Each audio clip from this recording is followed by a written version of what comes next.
performance development and modeling consultant and an LPI trainer.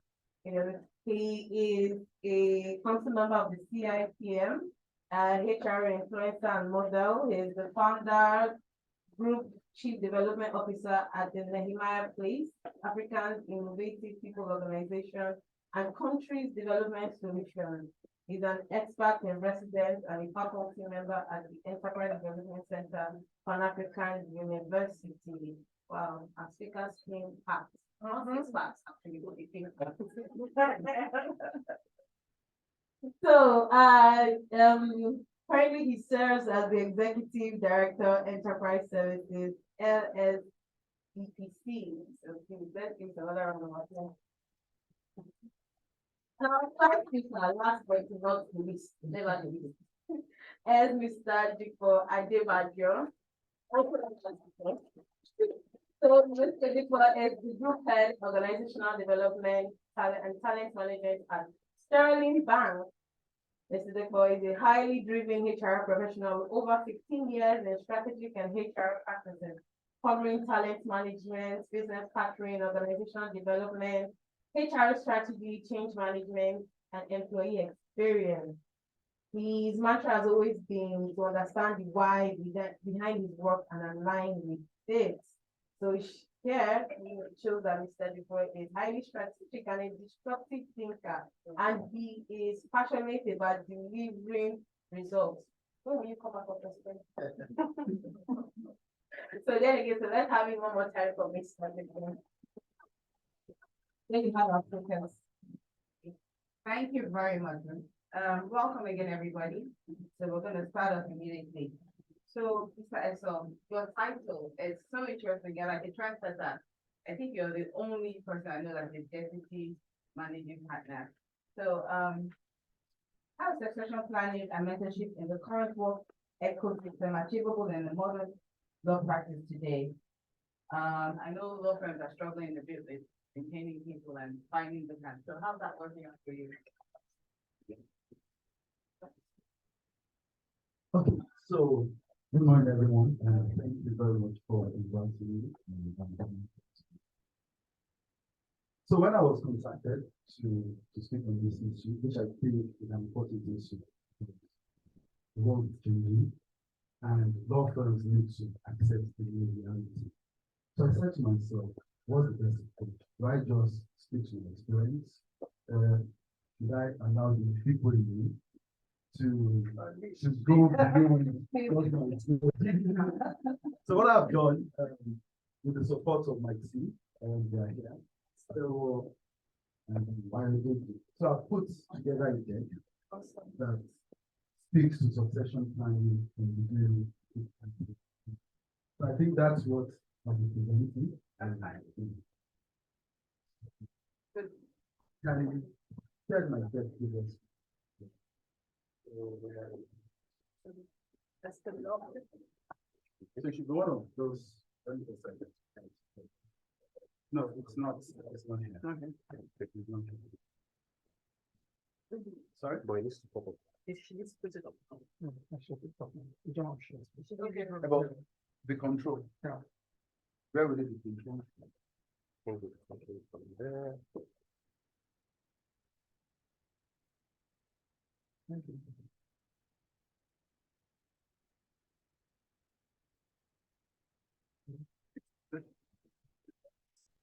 Yeah, it's control. So it's control. Who has the control? I'm not. No, I'd rather ask control myself. It's speaking for you. Okay, thank you. I think we move this.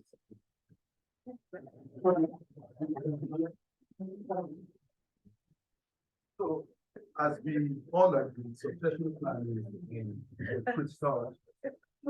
Succession planning is of critical importance in the life of the law firm, and we'll be going into the meeting. Just minimize. Make it a slide. You want to reduce it up here? That's the zoom in and out. That's what you want to do, right?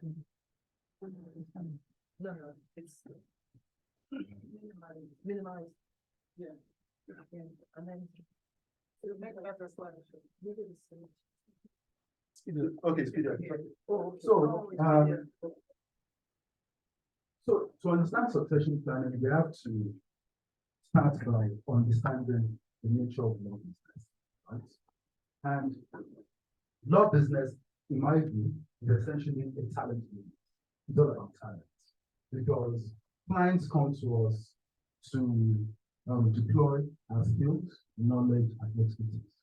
And all this inside the individual, right? Not well with the emergence of machine learning, generative AI, the world will be changing further.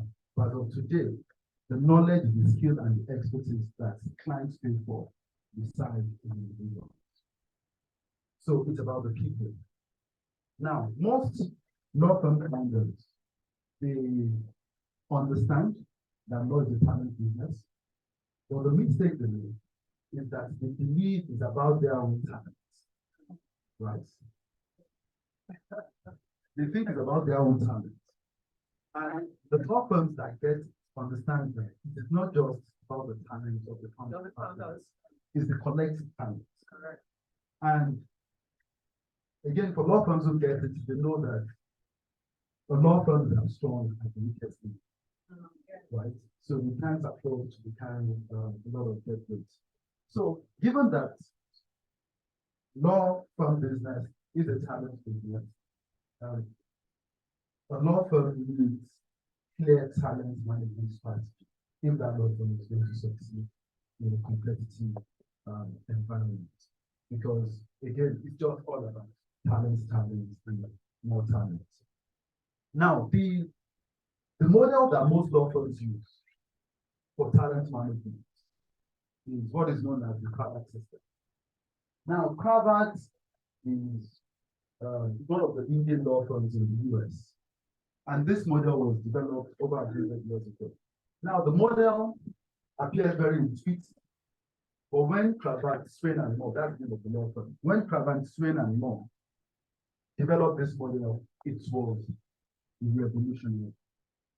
And so what's the model? The model is you go to law school, you pick the best brains, you bring them into the firm, you rotate them among different departments, and then they rise through the ranks. Right? So that's the Cravat system. That's also the system used by Wolemi and most of the law firms that we entered here. I joined straight from law school about 20 years ago, and then the same thing, I moved across different departments and like. So using the Cravat system, we can sort of map the journey of an employee into, we can divide it into 3 horizons. So there is time 1, time 2, and time 3. So time 1 is when the selection is done, right? And hopefully, during this phase, you're hoping that you'll be able to attract high potential and strong fit lawyers into the system, right? You can see the bottom of that time 1 that you have low potential and poor fit, you slip through the cracks, right? You still get into the system, notwithstanding your best efforts. So time 2 is when you begin to develop those lawyers.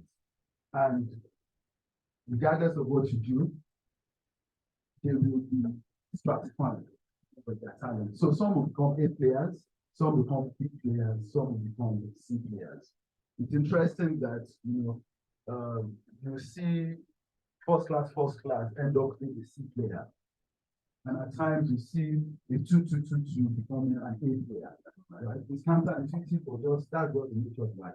And I remind the corporates that the skill set that you need to survive, the skill set that school rewards is slightly different from the skill set that's practiced and life reward. So the fact that you are an exceptional student, all that it does is to open the door for you. It doesn't say anything about what you're going to do of your career. So you have that time too where you have the emergence of the A player, the emergence of the B player, and the emergence of the C player. Then there's the time 3, which is when this is the fullness of time.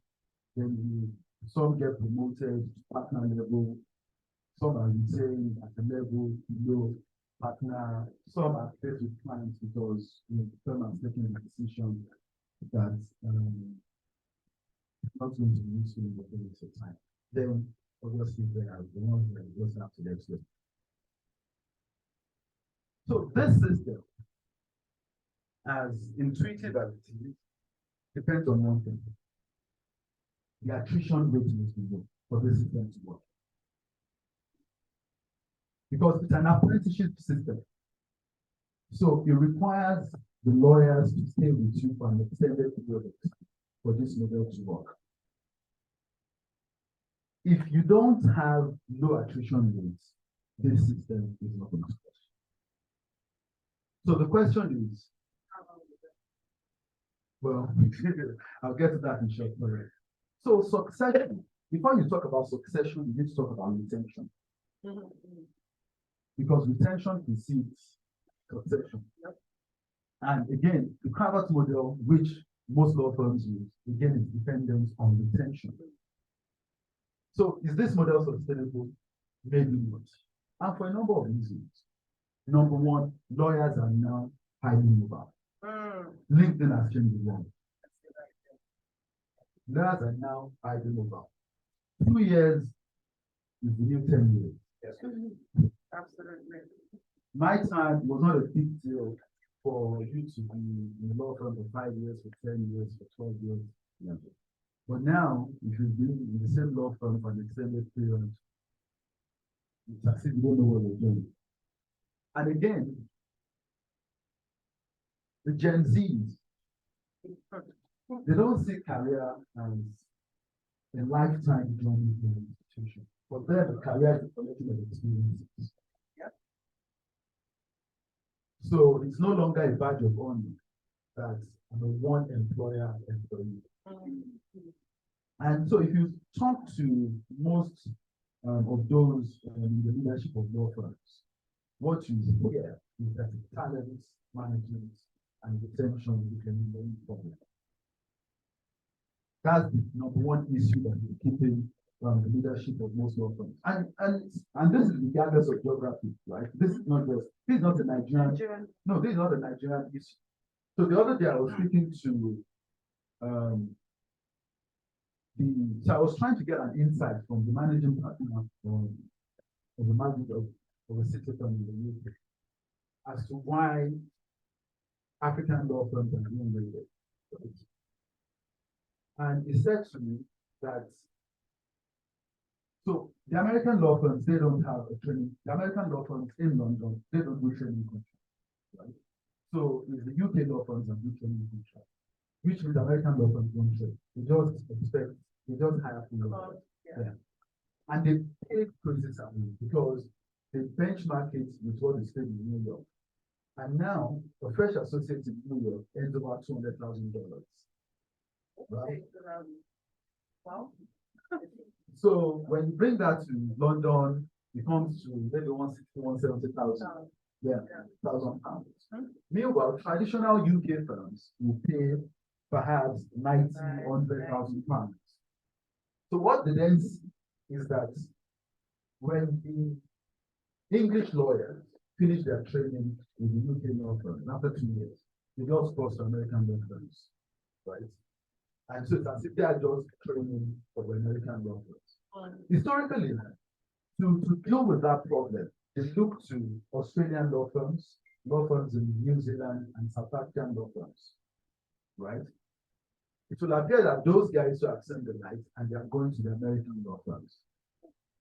So they have to look elsewhere. Now, historically, they were also, they were not keen on sub-Saharan African lawyers because they were not sure what they could do. But after testing a number of them, they just realized that, oh, there's a gold mine there. I mean, at Olaniwaja, in the last 2 years, we've lost not less than 10 law firms, not 10 lawyers. Junior, mid-level, senior. Wow. In fact, I was doing a transaction with Adeniyi. It did not even allow me to do the transaction. It just speak to seniors. I'm not talking about guys, I'm not talking about people that they recruited. You know, the previous approach was to hire from LLMs, right? So not hire from Nigeria. So you go for your LLM, now they're hiring directly from their desk. So the last one year, in the last 1 year, I'm not even the last 1 year, lost to Ireland and London. I've lost to Orange, New York. I've lost to Adisho. Adisho, good Ireland. So at People Chance, we have about 4 or 5 lawyers. At Ireland and London, we have about, I've taken positive look. Yeah, that's okay. They're the ambassadors, but I'm not in the business of being the ambassador. Hopefully yeah. So that's just the new world. Yeah. So this system that relies on just retention, it's been challenged.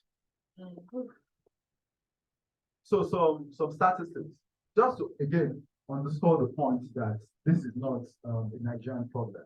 So IPA recently released a report showing that significant number of lawyers under 40, they are either planning to leave now or within the next 5 years. So 54% likely to move to a new workplace, 33% trying to try something else within the law or something else within the law, then 20% even want to do the profession entirely. Similarly, Thomson Reuters and Georgetown Law released a report recently where they looked at the attrition rates for law firms in the US, for associates in law firms in the US, and they came up with this number at 23.2% on November 22 at least, as against 18.7. So that's like 4-5% jump on the attrition rate. So it begins to show the scale of the problem. So there are many reasons why associates leave law firms. Many reasons. So compensation is number one, right? The kind of talents we all want to hire are talents that are also attractive to A-listers in terms of employers. I failed to mention that I lost someone in my team to Amazon UK as corporate counsel, right? So how do you compete? So if an associate, you have a senior associate, but I don't know, 25 million, works you up and tell a new person, actually $50,000 for the new job. There's even no conversation, just God go with you.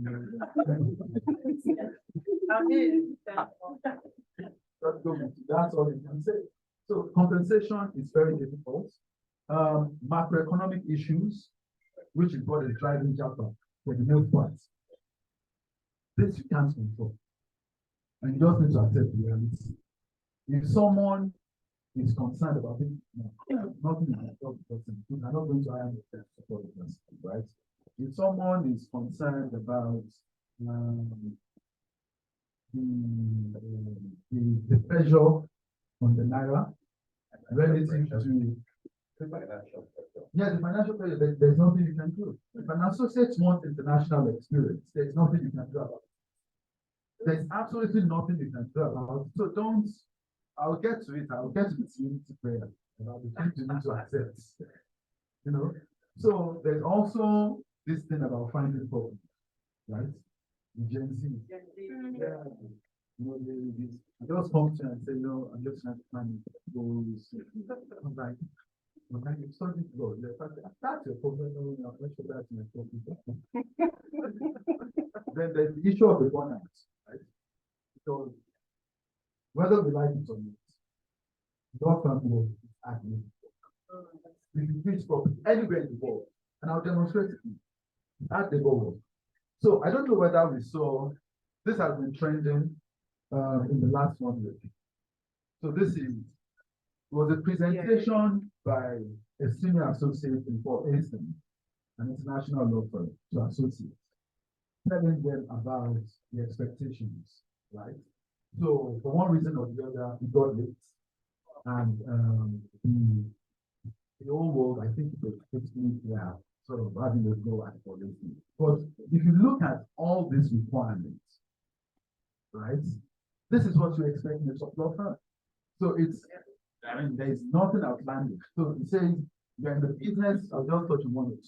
You're in the business of client service, you are the concierge at the Four Seasons, or a waiter at Adeniyi. The client always comes first and is always right. If a client wants a mountain move, remove it, no question, right? You are online 24/7, right? Take ownership of everything you do. Once you touch a document or work stream, you own every mistake you make, fair or not. Number 7, working from home is a luxury. Don't take advantage of it. So there's this issue of burnout because again, because you see, you need to understand the psychology of law firm partners, and it's human nature. People gravitate towards what looks familiar, right? People gravitate towards people who remind them of people when they were younger. Most law firm partners, most law firm founders, they work extremely hard when they were young, right? And that is the expectation that they have. But if you really want to be a firm into the future, you need to sort of draw a line between the life you live and it's like trying to raise your kids the way your parents did. It's not going to work. It's not going to work. But when a number of people that they think the only thing that will work is what works for them, right? And then just realize that these Gen Z are from a different world, and if you try to manage them the way you will manage, it's not going to work. And when I was a copper, with partner, just works, I would just stand like this behind you. But now, when I always as if not even You're probably struggling to enter the same. exactly. So it's a different world, and you just need to accept it. So planning of succession and succession planning some concepts. Now, the first lawyer in Nigeria was called to the bar 1.4 years ago, right? Adeniyi at 60 is one of the oldest surviving doctors in Nigeria, which means there's a delta of about 80 years between the first lawyer and one of the oldest surviving doctors. And the reason is failure of succession planning, which means I'm sure this guy has a law firm, right? Or where is the law firm? So, and we all know many firms that are either in decline or they closed and shutting, right? I think it was on January 15, 2011 that the law firm in Chief and foreign change was shut down, right? So again, that can be attributed to failure to plan succession.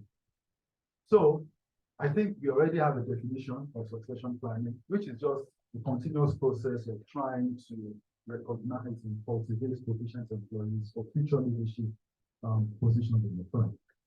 Now, in the context of law firms, succession planning can be a very, very political issue, right? And you can commit political suicide if you don't handle it. Now come to that shortly. And this is usually where either the founders or the long-standing high performers are not ready to push it. It's not something you can force, except you want to create a civil war within the firm. It has to come from the founding partner. Otherwise, you're just going to divide the firm unnecessarily. And you're going to achieve the opposite of what you're trying to achieve. Now, succession planning is 2 parts, right? So there's a leadership succession and there's a client relationship succession. There are 2 different things, right? So leadership succession is about transitioning management and leadership functions to the next generation, right? So which is the common view that people just have a succession planning. But there's also the other side of succession, which is about client relationship succession, which is how do you orderly transition clients from one partner to another. And the guys that you are also transitioning those clients to must have been prepared for the takeover here, for the transition. So there are many benefits of succession planning. Many benefits. Number 1, dealing with sudden departures. Life happens. I mean, from personal experience, I think I lost a partner in December. was the head of that GRP. We were seated, we were talking, it's long. Life happens. So if you don't plan succession because you think you'll do forever, you know, you're making a mistake.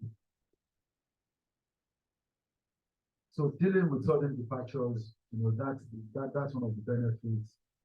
Orderly transition of leadership positions, preparation for retirement, reassurance for clients, anticipation of future needs. So creating the legacy. You know, there are many things, the benefits are very, very obvious. So how come, notwithstanding the benefits of succession planning, a lot of law firms still don't plan succession planning? I think there are three broad reasons. The first one is they are afraid to plan, right? So I liken succession planning to writing a will, right? Anything that reminds, and it's human nature, right? I'm sure most of us, but we don't have wills. We know we should, so we get to that things, right? People don't like anything that reminds them of either their mortality or the end of their career. They don't like it. Because they just, so what am I doing? You mean I'm going to do this thing that I created? No. You know, so most people are afraid to plan. The second reason is people are usually too busy. Again, it's like real writing, where you start writing it, then you know you deprioritize it for something else. And say, okay, but now we get to succession planning, but that's not the priority for now. And let's focus on other things. So we get deprioritized when it doesn't happen. Then there's also the issue of too selfish, right? Because succession planning requires you to begin to share power with the right? And most people don't want to do it. So they want to hold on to it. And again, not to castigate anybody, it's just human nature.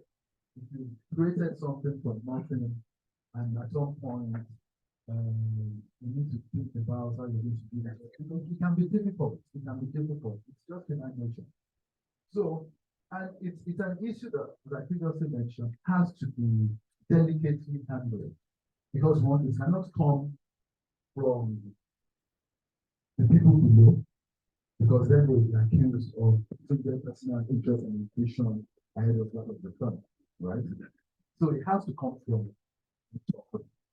And even at the top, so the top usually you will have more than one. So raising that conversation at the top again is also very tricky, right? Because then you force conversation around retirement, right? You know, these are things that people don't want to think about. So there is that issue of selfish. So in planning succession and retention, you know, I like the serenity prayer, right? I'm sure we're all familiar with the serenity. If God grant me the serenity prayer, the thing that cannot change, or to change the thing that not, and the wisdom to do the different. Oh dear, apt. So when you're thinking about retention and succession planning, you need to accept something. The world has changed. Whether you like it or not, the world has changed. The world is not going to remain the same just because you don't like the way the new world is. Secondly, you cannot solve for macro issues. If lawyers are going to Japa, they will Japa. Don't defend yourself. If you start paying a copper that wants international exposure, if you start paying new managing partners, it will go. So don't dissolve yourself. Don't disturb yourself. Employee mobility is here to stay. Right? Yeah. Accept it. Accept it. 2 years is the new 10 years. Accept it. The founding partners cannot work forever. Accept it. They will not only, beyond working forever, they will not be relevant forever. It's just the actual, they will not be relevant forever. Because you see, the way this law business works is that it's your contemporaries that will give you work when they become decision makers. Right? It's based on relationship. It's based on relationship. And you realize that By the time you get to a certain age, you don't know anybody again. You don't know anybody again, and clients, there are some meetings that I go to as young as I am, people to me, right? So you go to meetings with all those fintech guys, and they just look at you and just say, Ross, don't you have a younger man? Because they want someone they can relate to, they want someone they can scream at if their work is not being done. So partners need to understand the psychology of the market. If you think that you'll be relevant for everyone, you're only fooling yourself, right? Because, and again, it's like a journey. At some point, the people you know in your client's team, at the toppers, because you're a topper yourself, and at some point, you could know as the managers, and at some point, you know the general counsel, at some point, you know the MD, at some point, you know the board. By the time the transition to the level of just knowing them, you're already out of the game. Yeah. You're out of the game. Because if you go for people, right, and say, oh, I know the chairman, or the chairman says, come now. Then you go with your team. Then the chairman will call the general counsel and say, hey, well, yeah, so, and what is my friend? So we're giving him what? The general counsel. You'll never hear from that general counsel. You'll never hear. And the chairman is not going to be monitoring every legal spend. He's not going to be monitoring it. So that's why, yes, you will know the people, you will have the people that will know the chairman. You also need the people that will know the general counsel, and you know the people that will know the manager. But if you don't accept that cycle of life, that you're relevant as a partner, as a managing partner, it's going to diminish over time. And that's why you need your people following you. Such that because it's a bell curve, so you go repeat and start coming down. Yeah. Right? So as you're transitioning down, you have people that way up, right? But a lot of people are too myopic to just focus on that big picture. Yeah. The thing with it to the success of the company, the thing with it ultimately. And one of the things that in the law firm that the partners need to decide is this fundamental question. Are you running the shop? Or you're trying to build an institution that lasts? And there's no right or wrong answer. If you're running the shop, let everybody know that you're just doing, and then you're just extracting all the value coming from that one. If you want to build, so you just have 100 companies, it's a recognized business model. And once you guys are tired, you close the shop, you go, right? But if you want to build something bigger than yourself, then the attitude has to be different. The sacrifices you have to make is different. So the first part, things you have to accept. Now, the things you can influence, right? Which is what, I know I'm in this of communication, but it's okay. Don't worry.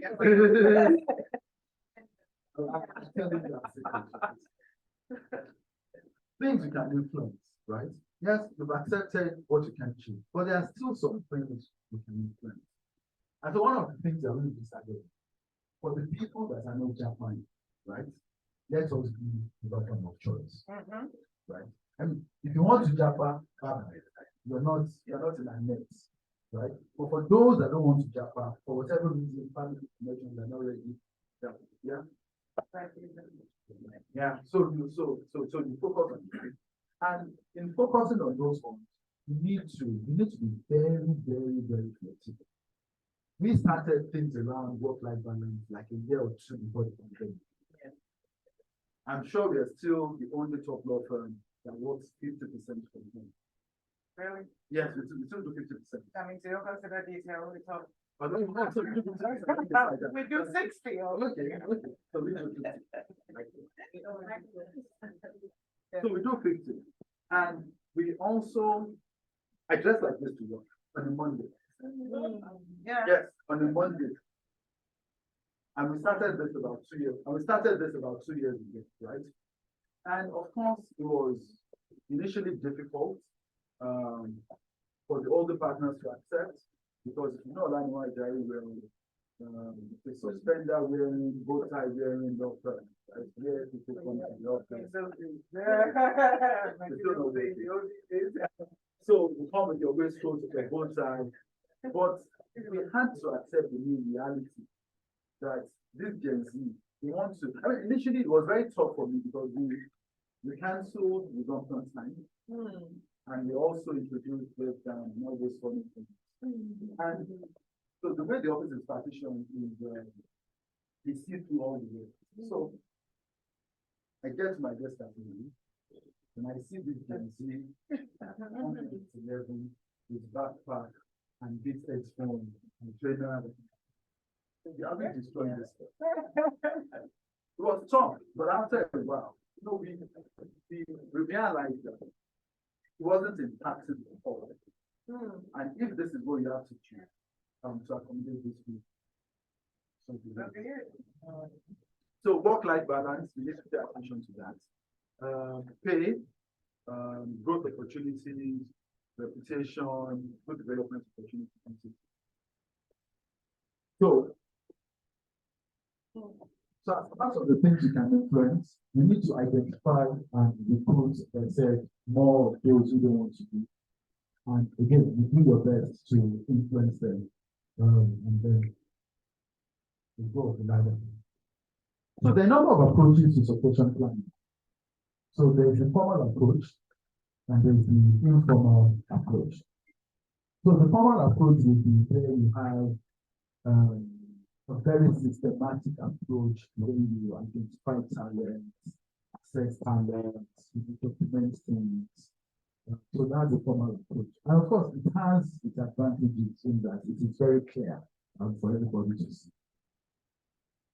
But there's also the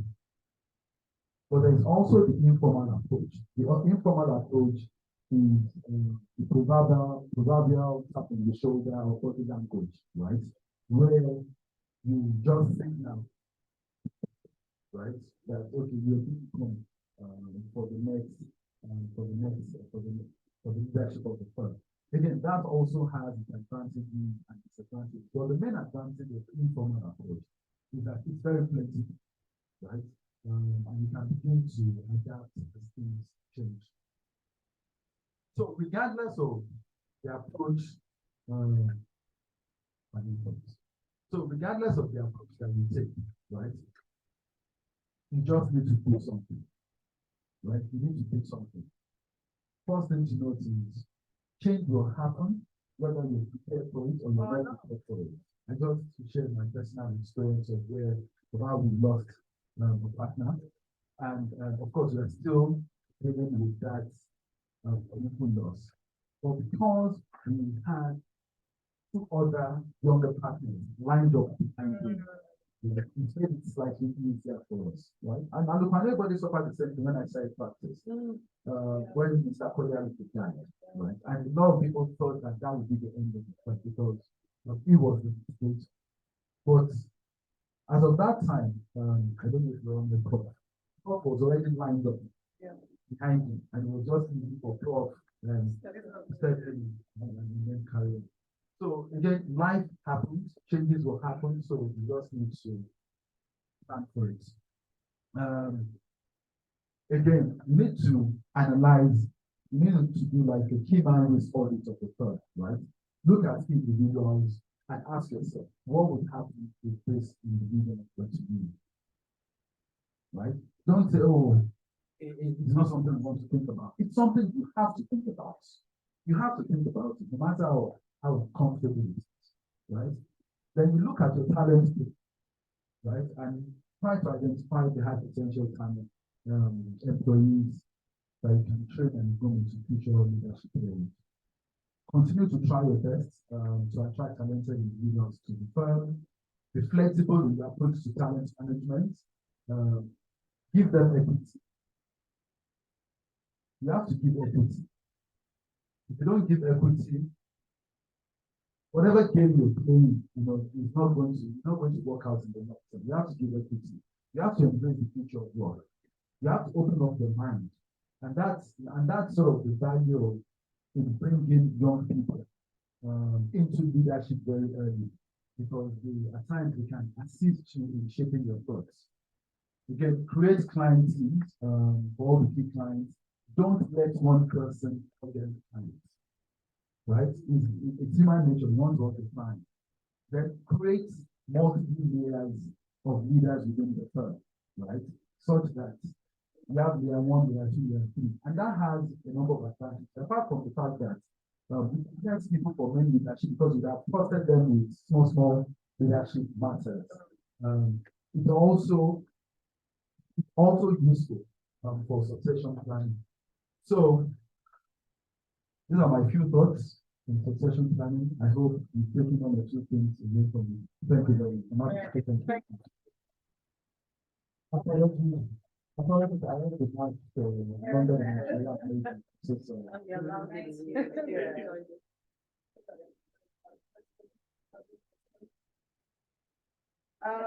Professor, do you still have time with us? Does anybody have any questions? Well, I do. We want to take all the. No, yes. So on this slide. Oh, okay. From this slide. I do have a question. Please. Thank you very much. My name is Joy Harrison Abiola, 30 Acres Law. And it's, again, I want to join my voice to the managing partner, Taiwan, from there to say thank you. We feel really honored to have every one of you here. And I must say that I thank you so much for being so gracious in sharing your thoughts. It gives me a lot of hope for the law firm, because the law firm, we are known to hug our secrets in a very funny way that at the end of the day is not profitable, even as a whole.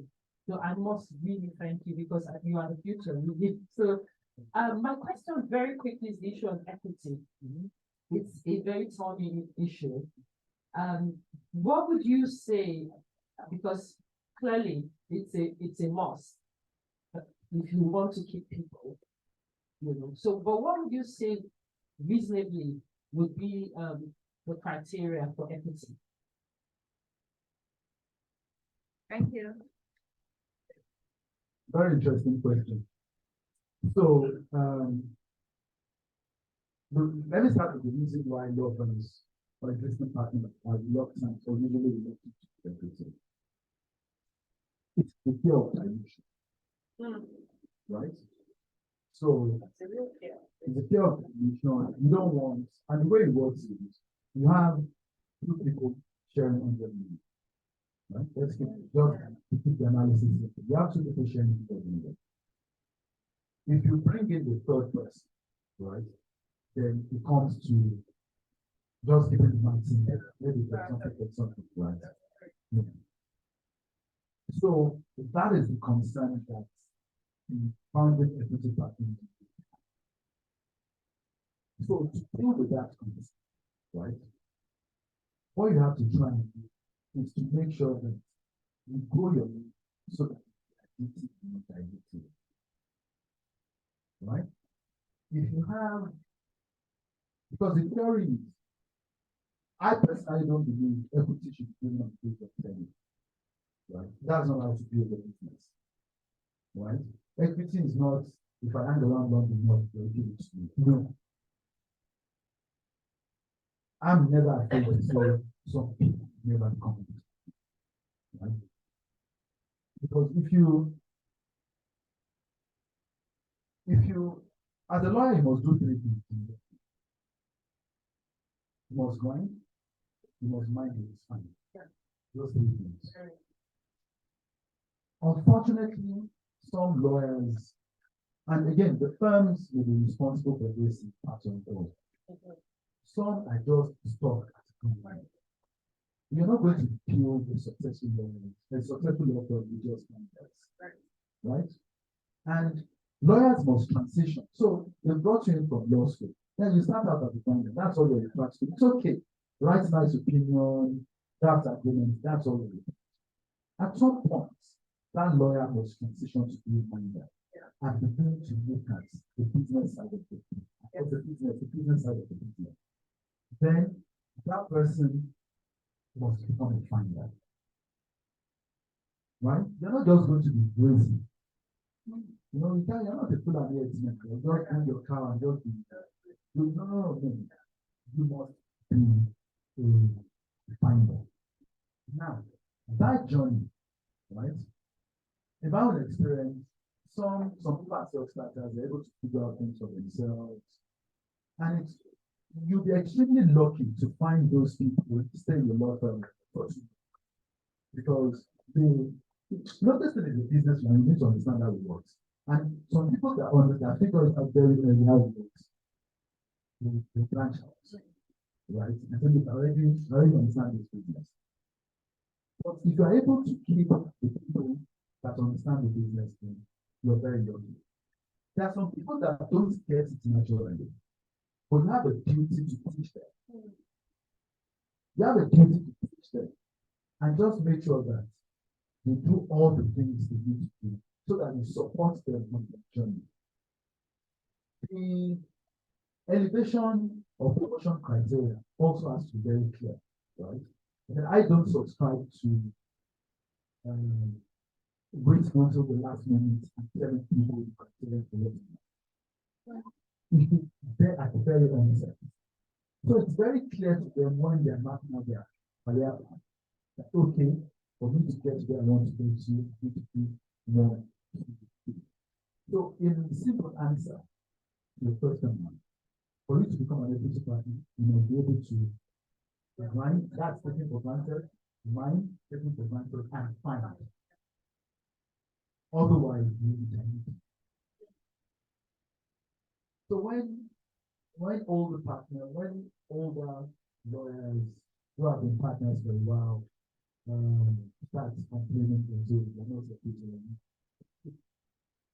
it's simple, it's very transparent. And again, have a transparent process. Have a transparent process. So it's not just how you feel when you wake up. Let people know the criteria for becoming non-equity partner, the criteria for becoming equity partner, and the criteria for transitioning from one to the other. So, for example, if it's based on numbers, if it's generate ₦1 every year for X number of years, to qualify, then it's clear. So it's not so nobody's going to complain. If you can't meet it, you can't meet it, right? So it's not because, but not that I'm doing all that it's required of me, but just be transparent with the process. As long as the rules are clear, that's what I'm saying.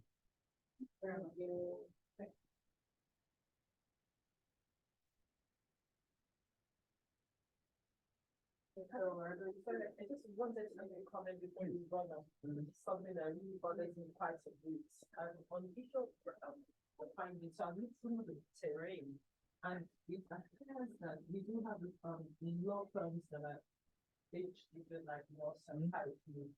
And I see like a gap because we seem to have very strong originators at that level, and then it seems to be thinning down as you go. And I've heard the lawyers say that, especially for people that stay, like you say, if you figure out the business, a lot of people jump out, and we have very strong contenders as you see, young people that are doing great things.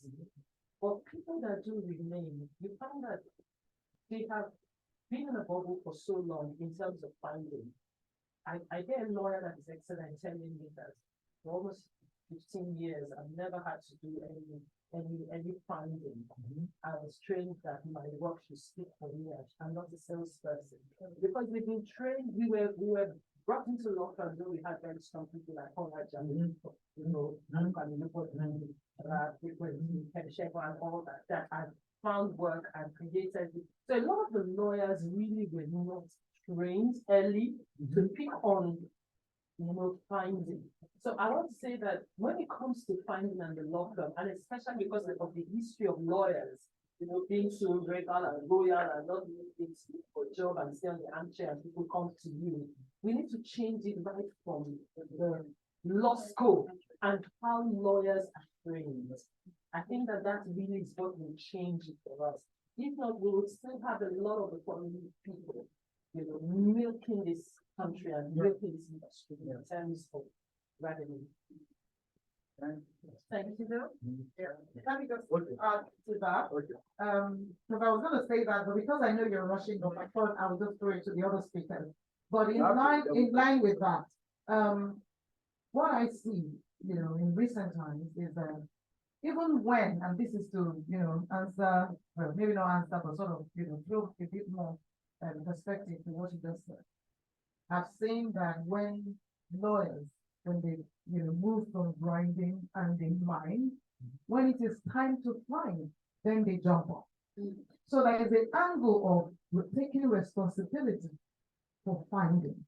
So you find a lot of, permit me to say, I don't know, what generation is after me? Is that Millennial. millennial? That's who they are. The millennial. I have seen about 4 or 5 when they are moved to that level. Now, these are people that have been groomed to do both grinding, minding, and finding from the onset.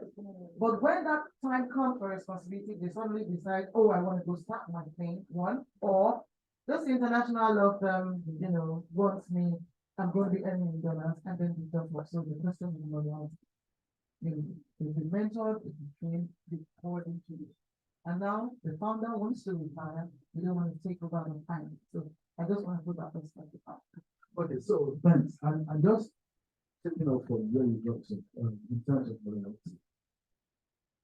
Because of my sort of almost capitalist mindset, right? I don't necessarily try to appeal to people's loyalty, right? And that thinking is influenced by what Adam Smith said with wealth of nations. He said, we do not get our deed from the benevolence of the baker, the butcher, or the money. We get our dinner from the class of our selfish interest, right? I don't believe in trying to bind people, right? I think if you can make it clear that look, this is what it is. You're not doing this for me, right? So I don't need you to be loyal to me. Be loyal to this. That look, if you play this game right, these are the things that you will get. So that's the first thing. So I rather appeal to their selfish interest. You're not doing me a favor, right? By hanging around. Okay, you get it. Exactly. So you have to be mutually benefit. Because if you anchor it on loyalty, then it comes the question of can do this person a favor. If you have a lawyer that you know that this guy has the ambition of living in Banana Island, driving a Range Rover or G-Wagon, and it's willing to work for it. So it's fine. It's a business. So what they say, partnership, what's the definition of partnership? So how people coming together to do it. Right? So that's the first thing.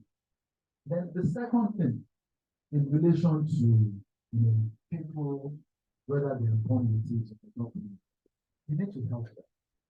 Some people will get it. Some people are just natural, right? And some you need to work with them. And this is not a Nigerian problem. I mean, I've read several books of business development for lawyers, and I can assure you, it's the way lawyers hate marks, it's the way they hate it. I can assure you, it's a common denominator. Whether here or in London or in New York, it's the same thing. You think that, oh, I became a lawyer, they'll tell you I became a lawyer because I didn't want to be a section. Right? But yeah, it's okay if you want to be the type of lawyer that you're expecting the phone to ring, you don't want to be on the street, it's okay. The phone will ring, but you get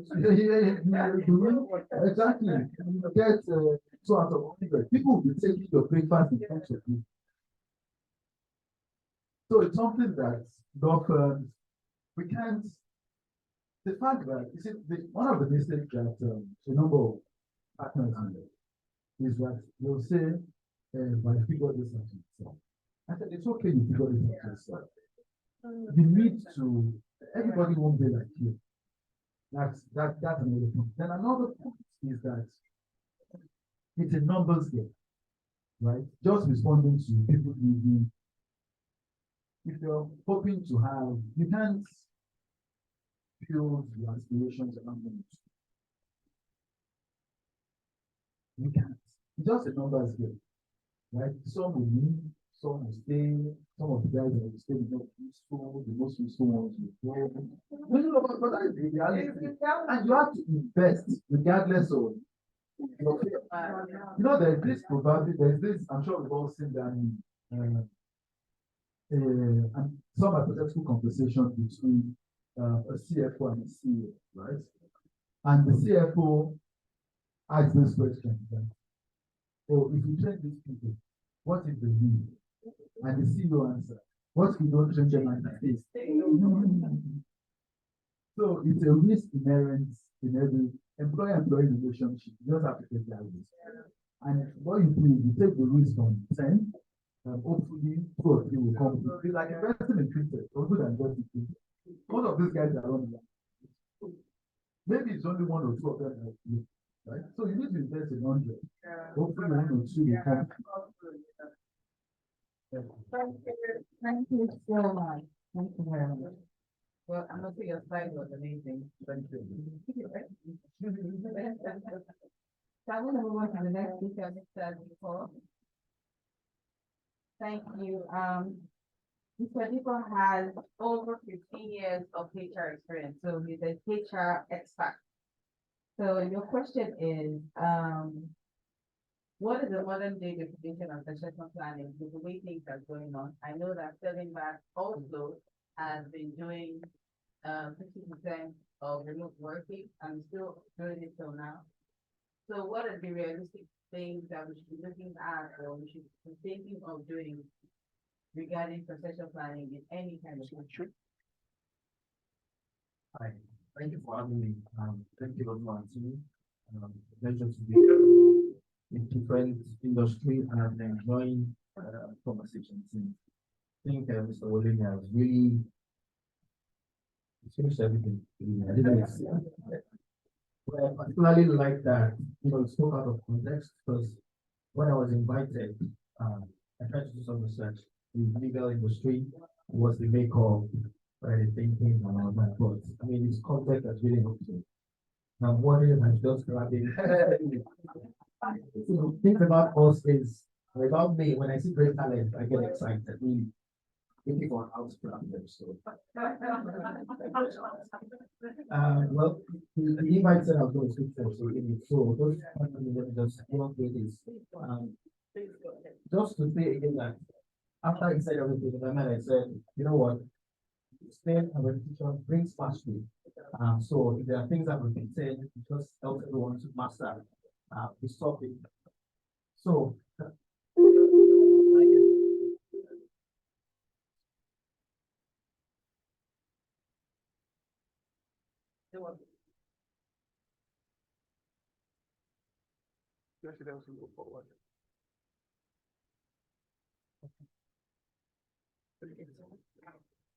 you.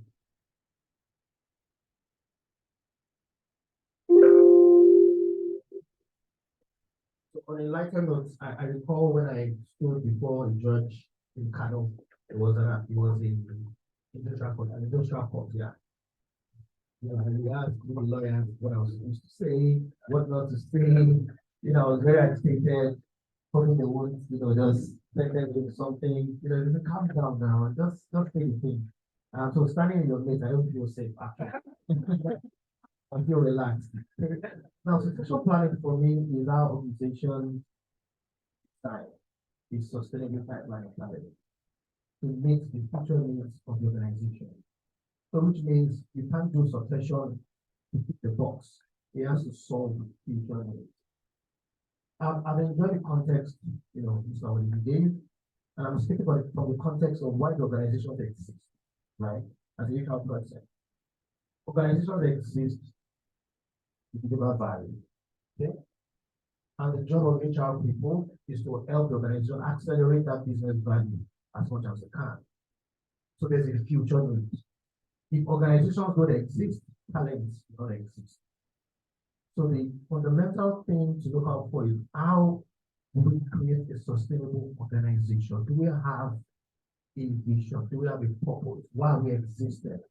And he gave two scenarios, talked about a shop, or you want to build something outstanding. I'm speaking from building something outstanding. So there's a future goal for the organization. So these things speak to how you define the future of the organization. The vision is a purpose, what drives us as an organization. And then new markets we are envisaging, the business models changing from time to time. So this things will speak to future needs. Technology disruption will definitely change the perspective of how organizations stand. Whether we like it or not, and of course, look at the volatilities, uncertainties, complexities, and ambiguities that exist. Definitely, for example, in the banking industry, when CBN was made one policy, new naira notes, it just disrupted everything. The complexity, suddenly we realized that the teller role, the role of the teller became very important at that point in time. Right, so things would definitely come up that will determine the future need of the organization, and it made us start thinking of the teller role in a different way, and how do we create succession to do that. For me, this methodology just speaks to how we should build succession, outside in and inside in. You also know that, of course, talent and delivery about the organization we work for, just the same way organizations are particular who works for us. Okay. Now, outside in and inside in. When I just started, the definition of succession is that succession is now a myth, which means everyone is a critical talent. Every role is critical. Before, organizations would define succession as critical roles within the organization. But right now, anybody can move, even the receptionist.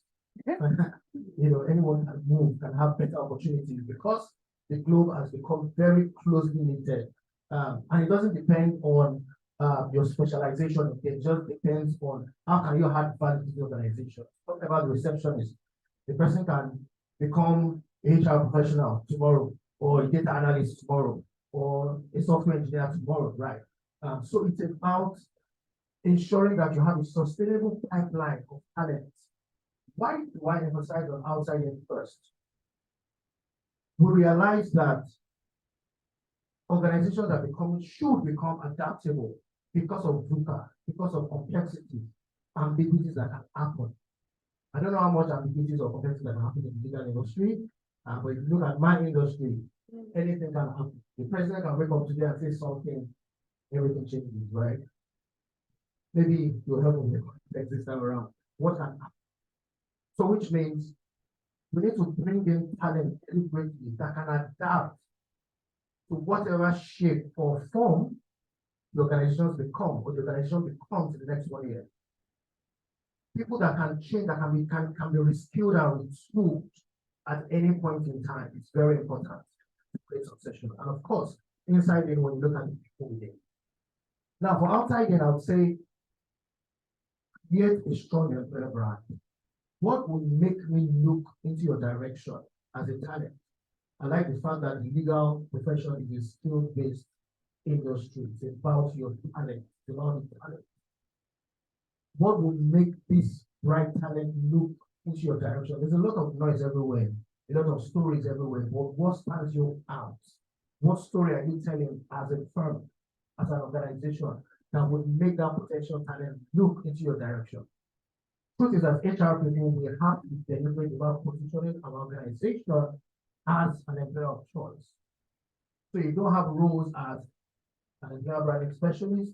If you can't have within, then you have to partner that will position the organization on social media, on different platforms, so that it's like, how do great brands create impression, really? You just realize that I'm beginning to fall in love with a particular brand, say Mercedes-Benz, for example. Or people who love football, and you don't drink, but you just love anything. Because there's a way they are positioned that organization deliberately.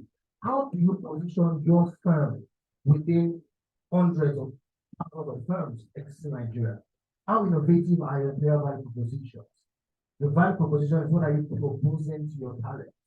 In a marriage, for example, you will agree with me if you're married, your first year anniversary, your second year anniversary, third year anniversary, your husband is taken to the same place. Would you find it interesting? So the same way, what you're proposing to your talents, if it's the same year in, year out, they get bored and they move and they fly out. Your candidate and customer experience strategy is very important. From the first phone call to a talent, it's very important. The warmness in the communication, whether it's verbal, whether it's written, gives them an impression as to how they want to create their future with this organization. Remember, I said organizations exist because of the value they create.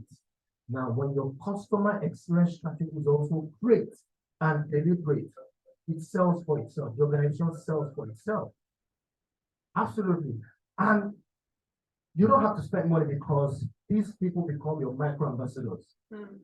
I feel proud to take, for example, if my child or my sister says I want to work with me, I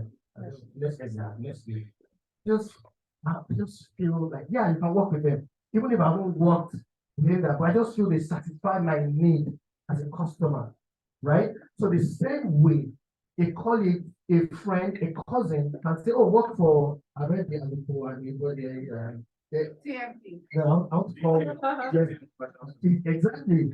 I know they're fantastic, they're skillful, they solve your problem, criminal law, property law, whatever law you want to, they're going to solve your problem. Now, these guys will encourage a family member to follow work with you. Attractive internship programs. I don't believe you just start within NYSC. I don't know if you guys give opportunity for internship right from school, right? Man, you have to be deliberate about internship. I have talents, in my team now who started with as interns. And the way we make them work is like they're doing meaningful work. We don't see them as interns, like, they're just learning. No, fine, it's a learning experience, but they come in and do meaningful work. So you have to be deliberate about your interns because there are interns who have interned 3-4 years ago. Today, they are graduate trainees and they are moving in the ranks. My onboarding specialist, for example, started as an intern. Today, she's leading a team just 3 years ago. Why? Because we took her in, groomed her, and we made her do meaningful work. When she goes back to school, there's a different perspective they will apply on what they are learning.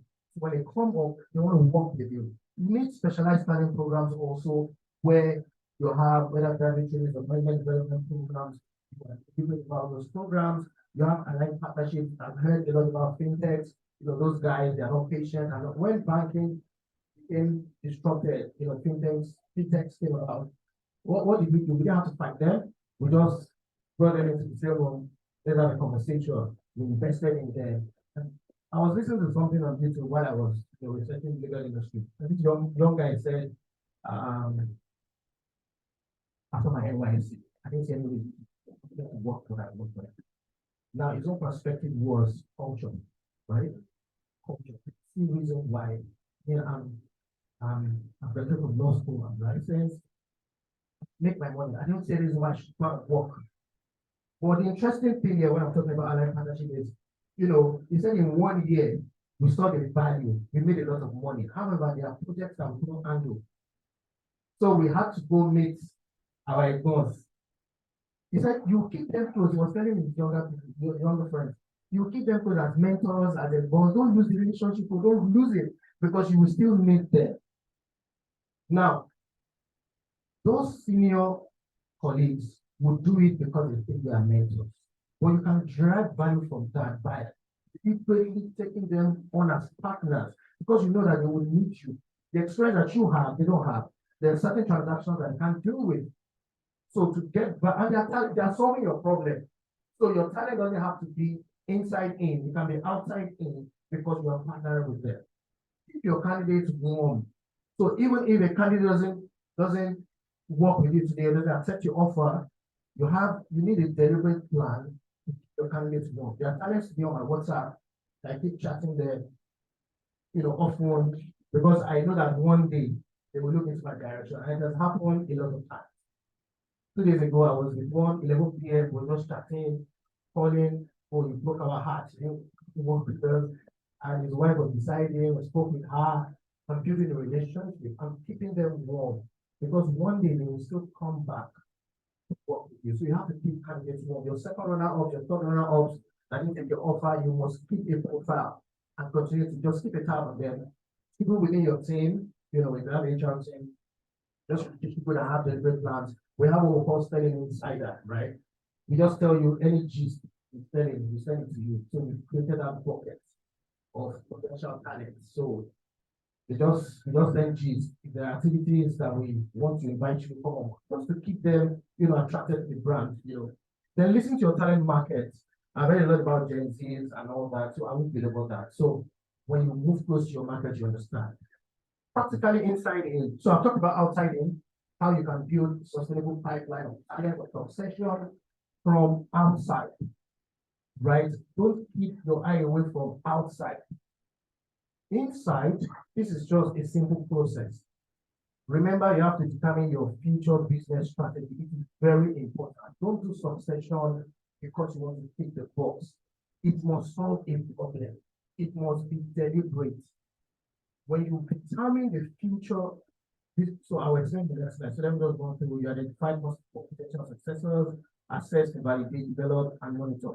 Now, breaking it down, when you articulate your long-term vision, direction of the organization, that is when you can identify the roles that will help you achieve the business ambition.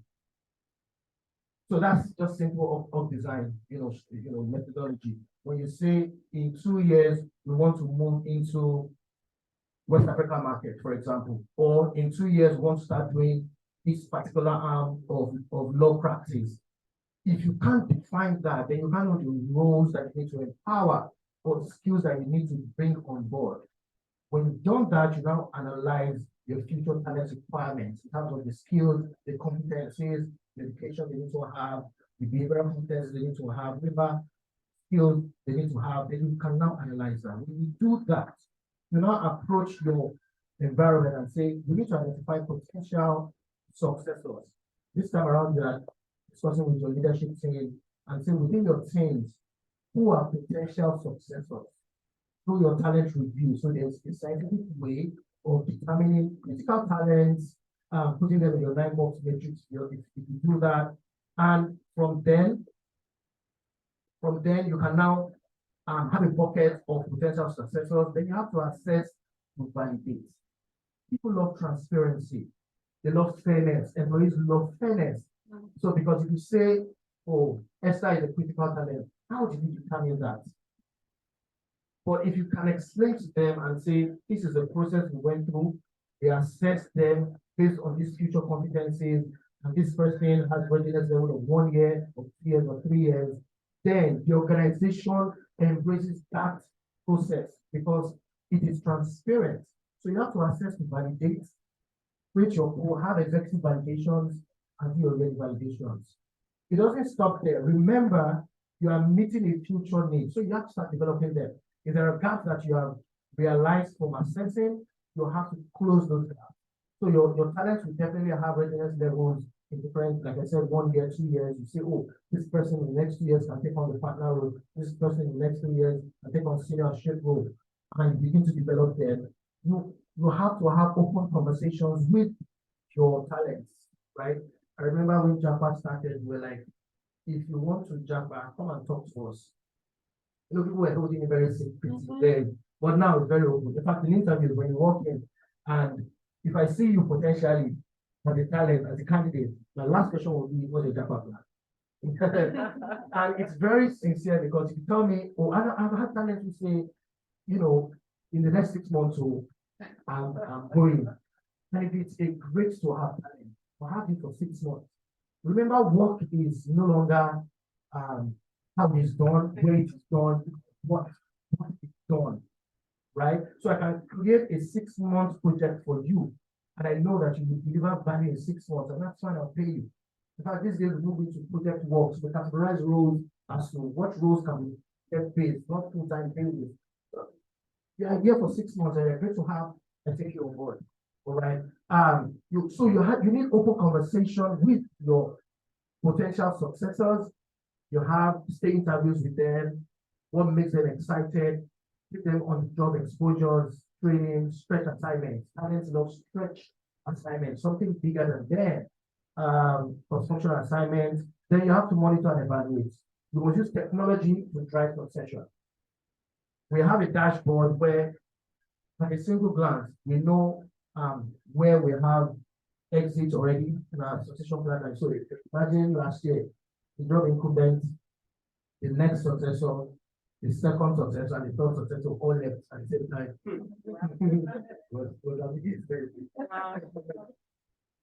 Well, also on the dashboard, you can just see that red line and say, wow.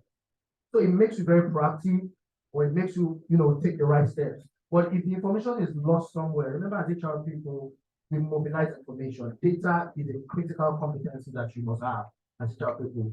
So when we see the information, the data, then we can react.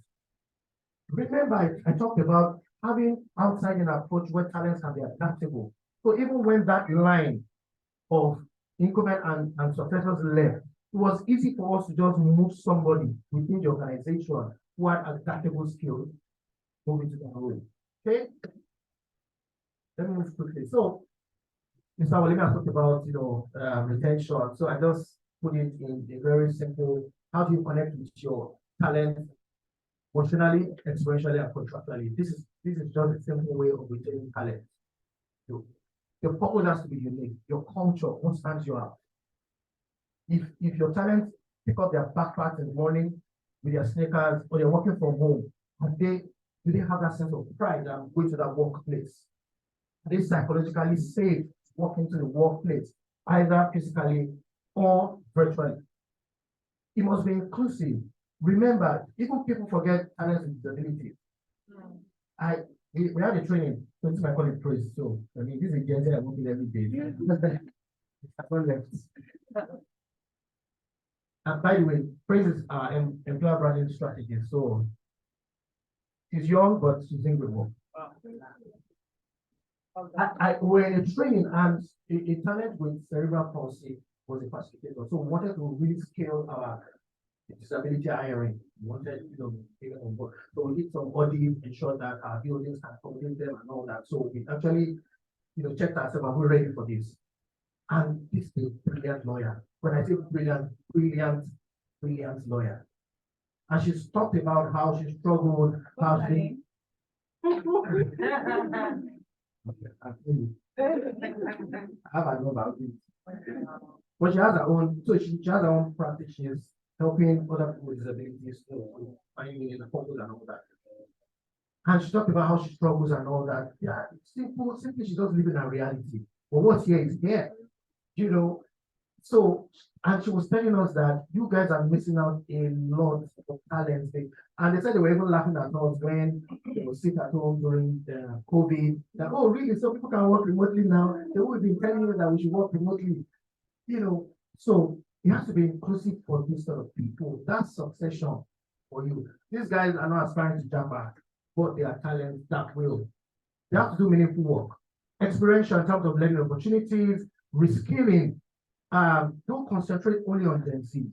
Look at it.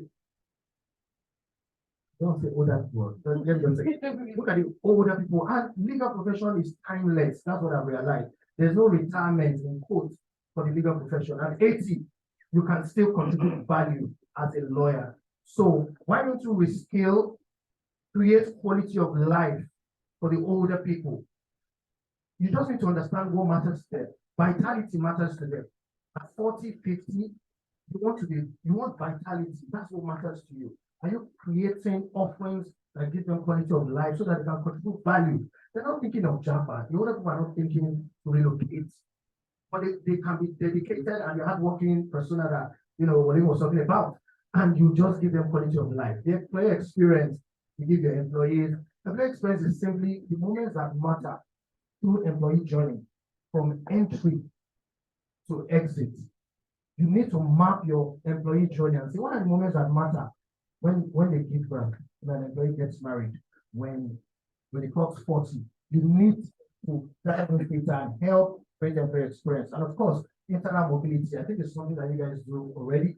As corpers, I think you have to rotate, as corpers doing different tests, but create mobility also. Contractual in terms of flexibilities, I read a lot about work from home. Before we started work from home, if I 40 work week, you know what 40 work week is? Yeah. Yeah, the 40 work week. So please, what exactly do you have at the moment? Just for the what people you have. Full remote. Yeah. hybrid. So we categorize them based on your role. So a teller, for example, can be full remote. But a priest can work full remote. I don't need to see her in the office Monday to Friday, except I just want, What do you need to do? This HR, this HR. Yeah. So you have to categorize it by your role and be realistic and say, oh, this job can be done fully, and if it can be done fully remote, please make it full remote. There's no reason to. But we have community days, we say once in a month, come to the office, because we still need that connectivity in the workplace, right? And we have the for the work week. There's certain things that, I think, for example, for the work week, you have extended weekend from Friday. Remember, it's work that is done, not how or when, but the work that is done. Or when. Or when, yeah. And when you begin to see Gen Z say this emoji, this emoji of hands together is sad, tell us. They say it's high five, yes. So when you do like this, and you say amen, and say it's high five. And we're like, hello, how is it high five? So just to see how things are evolving, employee wellness, financial wellness, I heard about compensation. You have to pay talents these days. Remember, and I love what he said about equity. It's the value that you bring on board that creates the opportunities of financial growth and equity for you. And we have to sell that. I'm almost done now. I just put this here just to make us think differently. You have to segment the way you segment customers, segment employees, and moments that matter. There are things that matter. For us, for example, we have flexibility in our benefits where you can. So you're entitled, let's say you're entitled to 200K. You can decide how you want to spend that 200K within different, bouquet of benefits that we have. Then saying, oh, you must do club subscription or professional. Just use that money for any of the offerings that we have provided. For Gen X, the other people, their intangible assets is sorry. There are next people that are Gen Z mindset. I know. Those are outliers, that's fine. I mean, we can go through this, and I just put out persons with disability. You have to design your space for them. One thing I realized is when they enter a place and they see that the space is defined, they are thinking about them, they can commit their life to you. So you have to connect with them. But tech people, I know cybersecurity, this is a big thing now. Oh, yeah. Yeah, so if you can't have them, you partner with them and you create opportunities with them. Thank you. Oh, wow.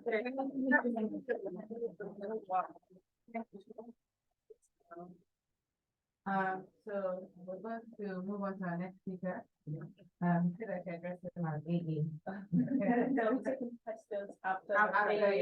Okay, fantastic. So, he has multiple hats, as Richard said, he has hats on hats.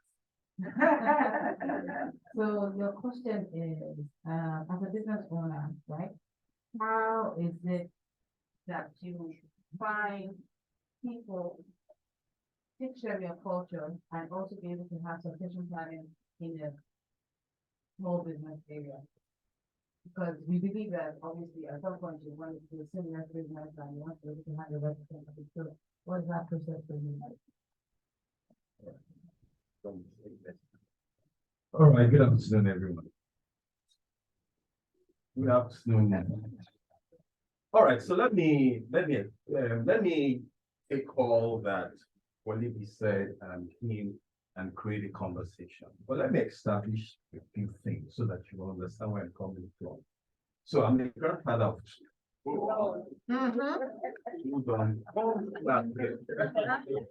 wasn't that I married outside. It wasn't that we married young. It wasn't that our children came outside marriage.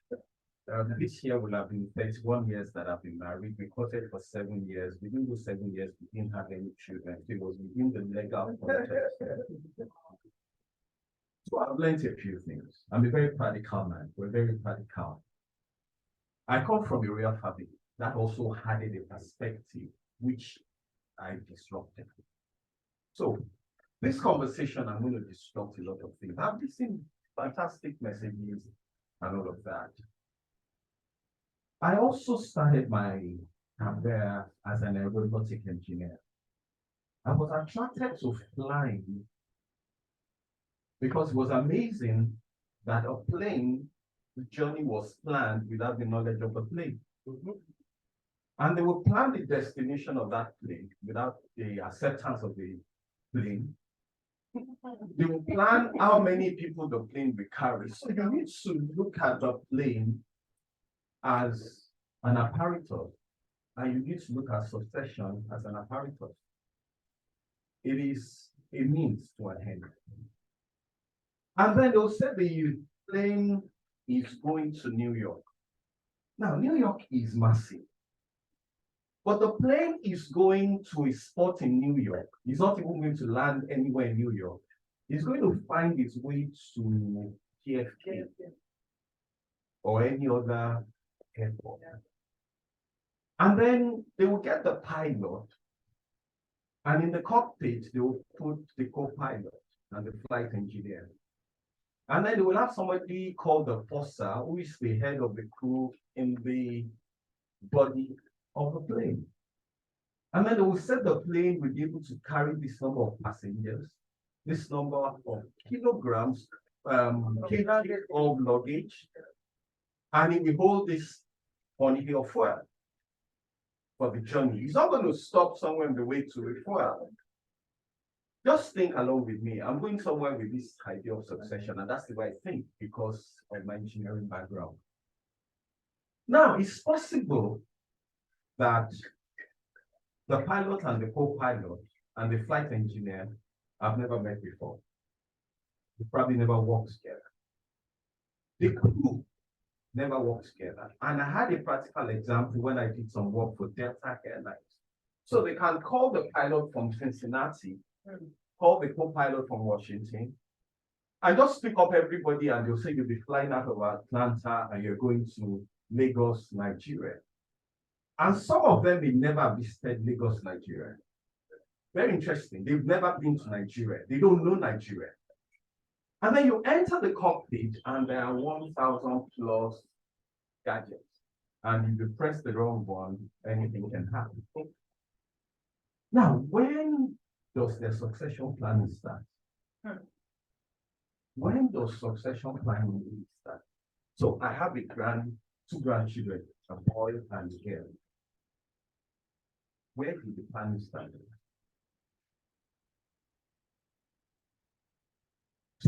Succession planning does not start when the business starts or when the person exits the organization. It begins when you begin to think of the business. You have to be generational. You said something about Milo. Milo is my favorite. You know why Milo is still surviving? Just not necessary. They looked at all of us in this room and they say, never will any one of us go to a store to buy Milo. For your children, we say, Mommy and Daddy, I want Milo. So Milo Nestle came up with Milo basketball. That was when they started succession for the market. The mistake we make is that we think succession is when the matter comes up. No. And we use our story a bit and then come to, so the fantastic radical. So the first day I saw this lady, I said to myself, that would be my wife. That's my wife. So I went to her after 5 days of stalking out. And I said, I'm going to marry you. Of course, she looked at me. I said, are you okay? I said, I'm going to marry you. And that was the statement. And I started walking towards her. Because she fitted the woman in my head that I wanted to make tomorrow with. And so we got married. All my friends said I was crazy. I met her when I was 20 or thereabout. And so don't try to calculate. And then one day I said to her before we started, I said, I think we're going to have 4 children. And they're going to be male, female, male, female. She looked at me. And I said, when you take him, I will tell you the name of the child. And so the first one is Ayomide. So one morning I wrote, so in the house you will find whiteboards. So I wrote Ayomide in the Dipo. So it was a boy. And I said, Ayomide, we will let him do whatever he wants to do. But we'll give them certain value orientation. And then the next one shall be Oluwafisayo, she'll be female. That's what it was. And the third will be Ibukoluwa, and it will be boy. And there will be an 8-year gap. She didn't tell me then, but I found out that her mom had an 8-year gap between the third and the fourth. Oh, wow. Now, when you understand DNA, so people talk about organizational DNA, your succession must be your DNA. So we began to raise the children, and so there was an 8-year gap. And one morning, this was after Ibukonlua. So one morning I just wrote Oluwafe. She said, don't try it. I never discussed the 8-year gap. She said, don't try it. This is how long after we've forgotten. And so it was. And so for 3 months, she didn't go out. She totally felt embarrassed that how can she take in that bed? Probably online, right? So online. And so I said to her, I said, what about the people who have been believing for a child? So we're blessed. A very dangerous man. I don't have a sense of the aeroplane. And some people sit somewhere and plan that journey of the aeroplane. When do you say the aeroplane succeeded? Is it when it lands in AFK? So there is a landing, there's a taxiing, and there is a going to the hangar. And until the people disembark, you have not successfully done your work. So when you talk about succession, you need to have an understanding of the way a pilot works. A pilot can fly anything. So they pick a pilot, and before they take the pilot through training, they look at something called ASK. So you need to write that down. ASK. So the A being attitude, the S being the skills we will give you, and the knowledge, the K is the knowledge. In the same way, we began to train the children in those things. So the first attitude we give them, attitude is orientation. We said to them, before you celebrate anything, you must give to the less privileged. And how do you do that? Whatever you have not won in 3 months did not actually belong to you. So before your birthday, put all the things you haven't won in 3 months. So awareness, commitment, dedication to certain orientation. So when you're thinking succession, the beginning, and you're seeing what? And you're in temp here. As the welfare, head was. Team health welfare. The question I want to ask you, lawyers, is that do you have your law firm person fit? Do you have your law firm person fit? That means when you go to look, bank is fading away from me. I worked with GT Bank in the early days. Now GT Bank is fading away from me. We had the GT Bank fit. Yeah. It was an orientation that was particular. And so when we went to the schools, we created practical tests to draw out that person fit. And then we began to recognize, like he said, skills at different levels. And we opened their mind to knowledge. It is recently that you are finding law firms changing from using the name of the finder to sustain the business. Yeah. So you have a TMP. See, that's the new practice. You don't know who. In the same way, you had an FCMD. So I will use the organizations I've worked with. That's why they call me AE the Transformer. So I can take a person, I can take a company, I can take a nation and say, this is how you can sustain your performance. Now, there are many law firms here, and each one of you have your particular DNA. So if you call me in, I will not give you a generic. It will be bespoke. So I will ask one or two questions. How far do you want this place to outlive you? Many people don't answer that question first. How far? So I knew that how far I wanted was to say, I wanted to see my children's children while I'm strong. I want to make sure that when I'm taking each one of them to the altar, I am not using a walking stick. That created an attitude in me. Don't eat late, do 5 kilometers every morning, walk out, swim, whatever, still do your 50 push-ups every evening. Don't smoke, don't drink. Don't run around town and create riots. So I passed it down to them. So if the children were to, you should ask the children and say, why are you not drinking? They'll say, Daddy and Mommy don't expose us to drinking. And so succession is an intentional, deliberate science and an act that you pass on to the next generation. So it's not about you trying to say the reality on ground will not happen. This is not the first time that we're having cross-border mobility. There will always be cross-border mobility because of the 4 wars: economic war, political war, social war, financial war. What we don't want for mobility is the war of weapons, which is going on in Russia and Ukraine. But really, the war is not about weaponry. The war is about control of resources in a particular area that supplies all the steel to the world. That is what Russia is about. So it's economic. And you find the people moving.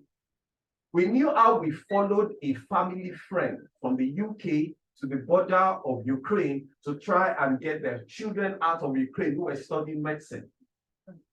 Now that education has been disrupted.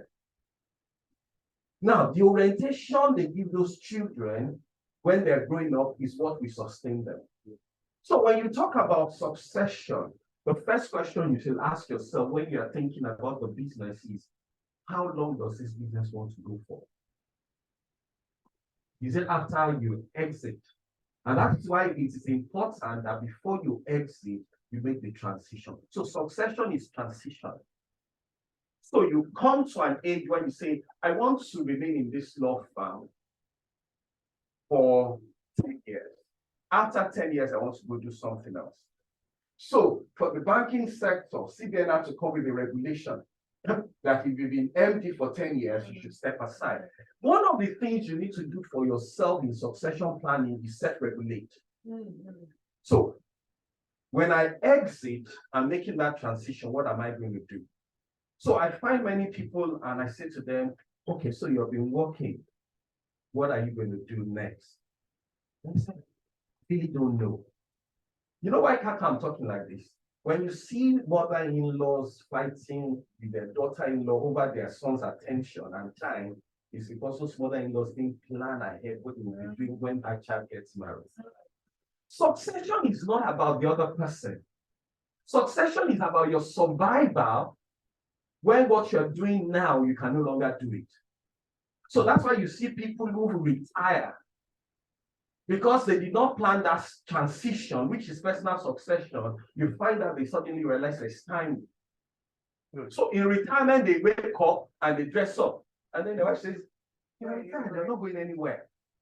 That's why they age quickly because they have nothing to do. So if I ask each one of you, what's your succession plan? Many people don't have it. Because when you have a succession plan, you start learning certain things now that you will use when that era of your life ends. So I said to them, one of the challenges to succession planning is age to grade. issues. Let me explain each to you. Great issues. You talk about these Gen Zs as if I'm not one. I don't say Gen Z is where in your mind. It's not what you wear, it's not what you carry. It's your mind. Gen Zs are a mind. They're telling us change your mind. You see, they brought us up living in a box. And then they will say to you, think outside the box. I didn't grow up for myself in a box. There was no box. I am relating with my children who happen to be one of that generation, not living in a box. That's succession. So the first succession is your mind. Your mind needs to come out from the old. So when you talk about organizational succession, it can only work if the mind of the leaders are out of the box. If your lawyers, your originators, your people,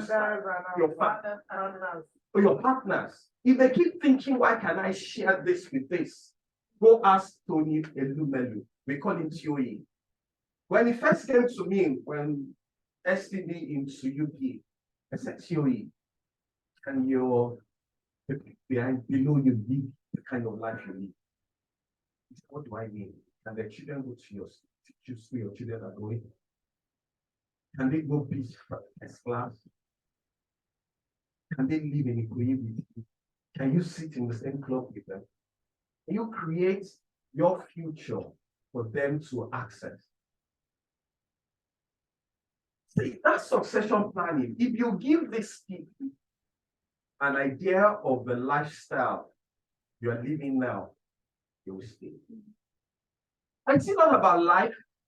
So, Maslow's hierarchy of needs does it out clearly. Give me food, give me clothing, give me shelter, and then let there be self-esteem, and then let there be actualization. Very simple. So, if you take these young people, like you said, it's all financial. So, if they want to go, what stops you from getting a collaboration or a partnership with something that gives you the foreign exchange in your business? What stops you if they go create an alumni that they pass through here? You see, I keep telling organizations, if you have recruited one person, that person is a talent if you deploy that person well. Nobody has come from abroad with a talent. It is developed, it is cultivated. So, I'm making inference to all those things I've said. So, I come from a royal family. God bless my mother. She'll say, Echo, there are plenty of your grandfather, the first king, had 98 wives. Initially, we didn't believe. But as you find out and follow history, you find out that he truly had 98 wives. And they said for one day, there was no fight in the palace. And at least they said each one gave back to one. So what did he do? And so my mom would say, don't rely on Owoleo, that is the family money, to make your money. Don't rely on just the name. Go make your money. Go make your name. Build a life outside the family. So it's nice to be an Aromolaran. So if you go back memory lane and you did a bit of economics and government, you will remember there was a publisher called Aromolaran. So he set a path for himself. My duty in succession planning is to set a path after pattern. That is what I'm doing for my children now. So the first one is a computer technology. So he did computer analysis and international business. I said, Ayomide, on the second year, what do you want to do? He said, I want to be a chef. Did I scream? No. No. My wife and I used to be bankers. Then one day, she said, let's go out for a while. So I said, okay, you want to go out? I did never really like living abroad, but no problem. So we went on one vacation. Now, this was before we got married. After I told her, and she didn't believe me, I went to her father. I found out where she lives. I went to her father. I said, sir, I'm going to marry your daughter. That's how you felt that, right? Yes. The man looked at me and thought, you want to marry her, no problem. But now I said, no, it's out. All right. Did I leave it that way? No. He got a poem every day. Wow. He got chocolates every day. After we met, I found out she worked in First Bank. I said, I'll come and pick her the following day. I was 2 minutes late. Somebody else had picked her. And I said, I will be the first and last time we were up. If I was sleep here, I would sleep here. That's intentionality, because I've seen something that connects with where my vision is and who I would like to build that vision with. So the question I'm saying to you guys is that when you're thinking succession, first think about your own value. If you don't transfer that value to the next generation, they will not sustain. And I'm practical about it. So the first thing we taught the children is that you must give to get. It's an orientation. So whatever till tomorrow that we don't wear in 3 months in the house, we don't use, we gather everything for every celebration. Number 2, their mother runs a cake company called Cakes Are Us. Oh. You see why I didn't mind my son saying he wants to be a chef? Because we have created what is called a group management team. Whatever you are doing, you will be part of that family management team. It does not matter, you must run it. I think the error we made also with the past was that because you started the business, then your lineage must run it. No, it will not survive like that because they may not be interested in your law. But you can create an extension. So our daughter is an architect. She's meant to drive a real estate business. Is it connected to Cakes Are Us? Is it connected to what I'm doing? But we needed to create interest for all of them, to keep them interested in overseeing what we've labored for. So you have to just think without the box. So yes, we have a law firm, but is it a shop? If it's a legacy, then create a legacy-minded orientation in them first. So look after, you must let them know that, look, this thing we started, that you know that law firm, is what sent you to school. Is what gave you this life. Practically, we call the children together when they're small. If I and your mom is not here, who will look after you? They said grandpa and grandma. I said, no, wait, hold on. According to the law of life, grandma and grandpa will go before us. I will not do anything that will take me before them. So they said, oh, Uncle Fella, that's my older brother, Uncle Wale. I said, imagine if they're not around. And they said, is that why people go poor? I said, part of it. So they said, how would we not go poor? That's why we had the whiteboard. So we said to them, how much do we give you to go to school every day? They said 100. So I said, let's calculate it for the 365 or 360 days that you go to school and then beyond everything. So they did the calculation. I said, you know what you're doing? You're taking from us. And whatever you do with it, you're fostering them. So if you take more from us away, we will continue to deplete and then we do well. So he said, yeah. Okay, Daddy, when we leave us alone. So they went. Then at a very young age, we teach them financial discipline and investment. So they came back and said, can you give us the money that we take to school 1 year ahead? I said, interest. And they said, but Daddy, that's my daughter. But Daddy, you're our dad. I said, no, in the world, there's no dad. In business, there's no dad. Is the value you can give me on my money that will keep me. I said, what? We will let you. What do you want to do with the money? They said, money makes cookies and cupcakes. We want to put the money down. Not a problem. Mommy, I'll give you the money. Then 2 weeks later, the head teacher called me and said, Mr. Aromolaran, can you please stop by in the school? There's a matter. I said, what's the problem? He said, your children told all their friends that if you want to remain my friend, that the only way to remain my friend is order your cakes and everything for my mother. That's blackmail. What did you want him to say? He said, no, it's not blackmail. It's final thing. See, they just put their life in there. So every company I work with, I ask them a question. Can your employees buy part of the shares of the company? See, if we are still debating, what do you call it? Ownership. We are still at the level. We haven't started. We haven't started succession. When people put their money is their life. And you can do it in a very, very creative way. I mean, capitalist. You can come to your people and say, every 50% of your total package, you will retain it. I will put it back for you. Now, you want them to go and find that. When you create profit sharing, you go and find it. See, life is for logic. When you create and say, this ownership you have gets you 2%. Whether you work from now till next year, they will pay you what you signed on the dotted. Go and find and bring. Maybe they will pay you a commission.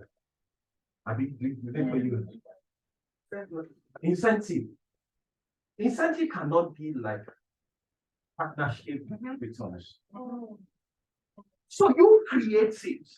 So while they're even jackpying, they will be looking for foreign. But like I said, each one of you are different. So I will just speak generic. And if you need us to come and sit down with you, we look at your history and we talk. So I was talking about FSMB.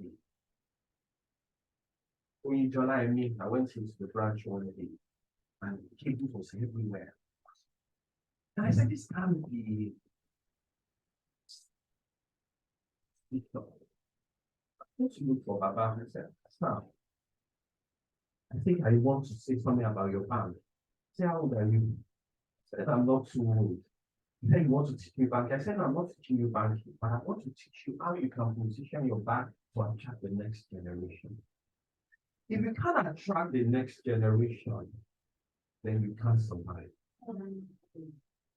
You will struggle. It's not about mobility. It's what attraction are you creating?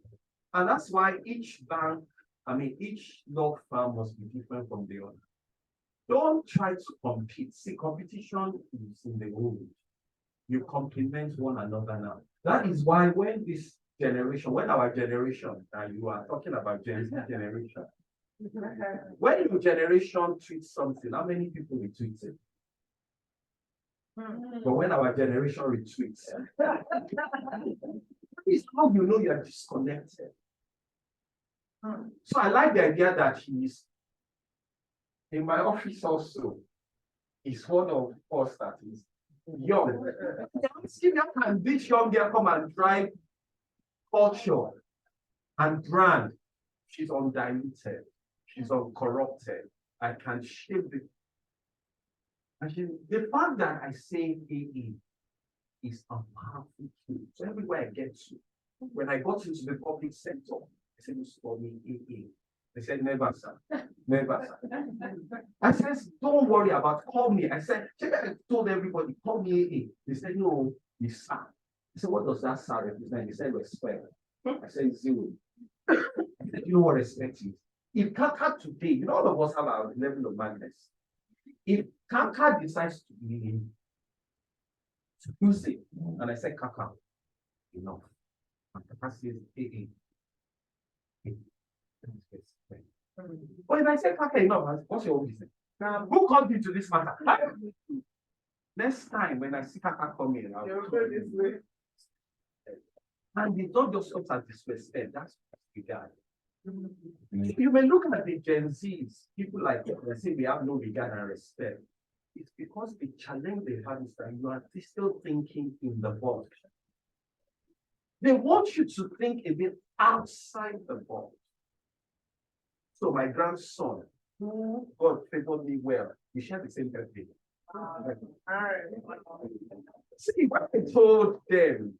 I said, oh, so we have a nickname for every one of them. So when you have to say Coco, I said, Coco, I better have that your first baby on my birthday. He said, Daddy, it's on my own birthday. I said, don't worry. You don't have my ways with that man up there. So in the morning of that day, her mom had gone to live with her.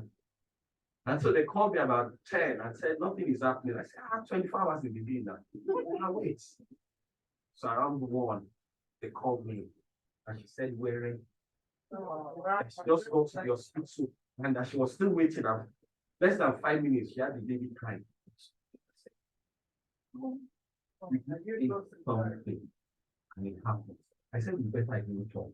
But once I talk, because I've connected myself to certain thinking. You know, sometimes we look at a few things and we just think they're immaterial, but the strength of it. So let me begin to wrap up and summarize them. Number 1, succession begins from the first day you are thinking about the business. Because, like I said, the reality is that I won't be there forever. Now, when you have that understanding that I won't be there forever, the next question is what will happen when I want to do. Don't leave when you become tired. Because there are other things you will do. So when you say I wear many caps, the things I've been thinking. So I have the youth empowerment program, I have the enterprise development program for women, I have Retire Well, I have several platforms that I guide. And jealously, recently I've been developing something called Recall and Reuse. I created it using numbers and alphabets. You see the alphabet, how many alphabets? 26. And I found out that every language, all language is created from 26 alphabets. But the numbers are what? Infinite. Then they taught us symbols in school. So I created a learning app that is using those 3 things. And I sent it to Harvard, to all the best universities, Singapore, Malaysia. And then my wife asked me, and friends said, why Singapore and Malaysia? I said, Singapore is the best place to live and work now. All the children are going. So by the time they all go, we have a plan B. We don't want to live in a mansion. No, we don't want to live in a 5-bedroom mansion. We want to go and live in Singapore in a 2-bedroom apartment overlooking the ocean. Not to be feeling a generator at that stage. No. Running riot. Still now. By next year, we're moving into a 2-bedroom, 3-bedroom apartment in Ikoyi overlooking the ocean. We have a boat meeting in Lagos Motor Club. Children would have gone, this apartment. It's not my business how the generator works. It's not my business how diesel comes. Some people say, people will not respect. If they don't respect me at that time, I presume people will respect me that I have something there. That's another problem we have. We are so locked in a mindset that people respect you by the size of the car you drive, by the size of the house you live. And let me also warn you something we need to start doing. When my mom, before she passed on, said, "Mommy, why you acquire all these things?" She said, "The vision for the grandchildren." I said, "Which grandchildren?" Which television? You think everybody will be watching at that time? There will be cinema in houses if you want. And then you can hold your cinema with you. So you don't need to. Now they die. We have the problem of getting rid of all those things. They're all laughing. They are all gathering. Now, things that you are gathering is different. what I'm saying. So in the same way, when you're thinking succession, be careful what you're putting in your head. You might not have any meaning. So finally, I remember when I did the analysis for the bank, I said, you can close that. So I used to be a banker. I left as I lived in the banking sector. And I used to ask the question, what keeps us in the banking system? 9 years. Who said, if you understand, because I'm still an aeronautic engineer first. The banking hall is made available for customers to come, and they are meant to pay for that service. Now, when I shut my door at 4, why do I stay? To write off the profit I made by the customers. It makes no sense. And then you go to work, when people to work on a Saturday and Sunday, and you power on your generator. If you do the cost benefit analysis, you see why you're all struggling. So, when the diesel crisis came, you only 10 diesel crisis. You get a deal for your bank that they will kill that too.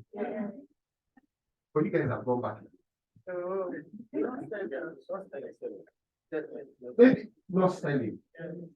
But when I speak generically. Now, if that's the orientation you're giving this Gen Z, say you are closing at 12, they won't close at all. Because after the bank closes, their leg on the table and go to their spirit. And before they look at it, they will look and say, still here, where am I going? In their backpack, they have changed your face. Then we don't go. See, it would be worse. It would be very worse. And so let's be careful and don't forget, ask, ASK. Attitude that you are giving them. Attitude is the orientation. You see, the reason why we're kicking back is that you didn't let us stop. Now we're the Servoces generation. Yeah. So if you are still expecting that you will come out of your office and they will run, welcome to the real world. You see, in our own time, when Kaka comes, with our height, they will disappear. This is, hey, Papa, how are you? And they won't even look at your direction. They're gone.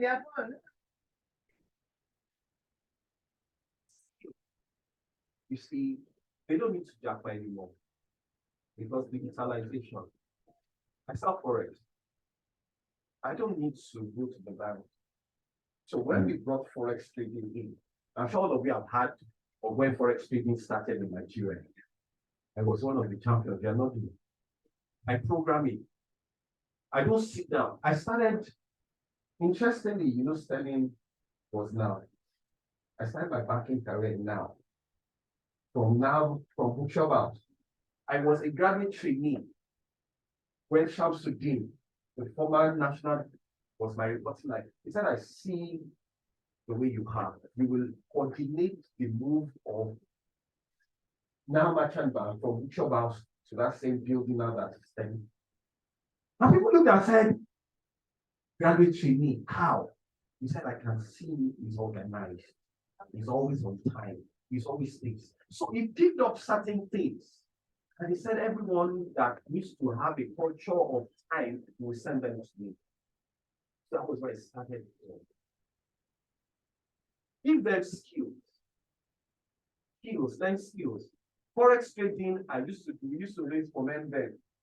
You don't know no longer raise for men. You can trade it on the app. So I make money, I don't need to go work somewhere. I can be a data analyst. Here, I don't need to. The people Japan labor on long share. See, they're not going for skills. We're not exporting skills. My children won't go and do labor. Check well. The people going abroad, they have no stay. So they can't even move around freely. Me, when I went, I knew how I got in there. They asked me, come, we see you can do this. The knowledge is important. Don't hold back knowledge from the people working for you. See, your knowledge will always be superior because of 4E. Education, everybody can get. You get in that education, I think. Then experience. They will use experience to give you salary. Yeah? But there are two things that we must acquire. Exposure and exposure. Nobody gives that to you. You have to get it yourself.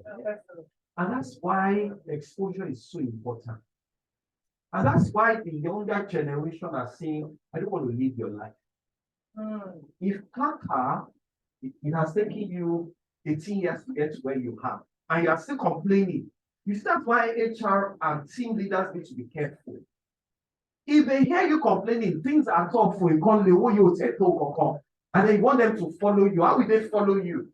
And then they wait for your 15 years to come into the hardship that you have not escaped. That's why this generation says, I don't like your work. I don't be, can I just work the way I want? I live with them. I brought my son back from the US, come and work with Airtel. He came back the first day. He said they don't know what they're doing there. He said, I thought they wanted me to come and do something. The whole of today, they said they are coming, they are coming, they are coming. But I'm busy. I said, busy. You went to, he said, I'm busy. They don't have anything for me. I said, hold on, that first day. At the end of 1 week, he came and said, I'm not going again. They haven't told me what they want me to do. Do they know? So I said, okay, calm down. Just stay. He said, no, Daddy, I would rather be doing other things than sitting in a place where they don't know what they want them to come and do. So if you don't know what you want them to come and do, don't recruit them. From day one, set them in the pathway. If they are with you for that long and they don't know, they look at you and say you're not serious. And they don't want to be with unserious people. So get the cycle right. From beginning, you must have a succession plan. And not just the organization, you. The individual first for your life. Then when you get to a role, tell yourself, I'm not here forever. Who is going to succeed me? What must they know? What orientation? See, I keep talking about that orientation. Attitude is the key. It's like a flat tire. If it's flat, you're not going anywhere. And don't go and have a flat on top mainland. The boys will show up. So when you talk about succession in your past, think well about what is valuable. So if you can offer the people the sense of alumni of tell them after 5 years they belong to the alumni, what will the alumni provide for them as members? HR, there's a narrative I've put out there. You know, your top people, they are driving their houses on the road. Recruit a director, executive director, you spend how much for a state of staff? 60 million. Eh? No, just give an average. About 50 million. The moment he drives that 50 million out of the company, depreciation of 5% is applicable. So if he brings it back, he won't buy it. But if you give me that 50 million and say, hey, just come to work when you want to come to work and work from home, I can put that 50 million and deposit it on a house. And by 1 year, my house will have become. And at the end of 4 years, the 50 million you give me for the first time will no longer be 50 million, maybe 75. Why are we driving our assets on the road? And then from that day, you buy me the car. You start spending. It's a narrative that needs to change. So, if you remember master hierarchy of needs and create it into incentive, if you spend 5 years here, you become an associate partner. What, like you said, transparency. What does that associate partnership give you? What does senior partnership give you? What does this? And you set it in place, let them run themselves. They will find from 2 years, you have 5% of the company pay for it this way. And you get into productivity bonus, performance bonus, partners bonus. They will stay. They're only looking for a better life. Thank you and God bless you. So we're getting to the end of it. I just have one question and I'm going to open up the many questions to the audience, and I think we have 2 comments from the Zoom. Okay. So my question is, right, for everybody, both of you, is, there's a general conversation in the HR sector where remote working and hybrid working has a disconnect to culture, it also has a disconnect to succession planning. So they are not being able to tie through. But I think give me an answer to that. What you think would be a solution? Or yeah. But before that, any questions from the audience? We can answer all the questions. Any questions from the audience? Let's take it one by one. So I don't need to keep right. Okay, I'll just address it quickly and then. Okay.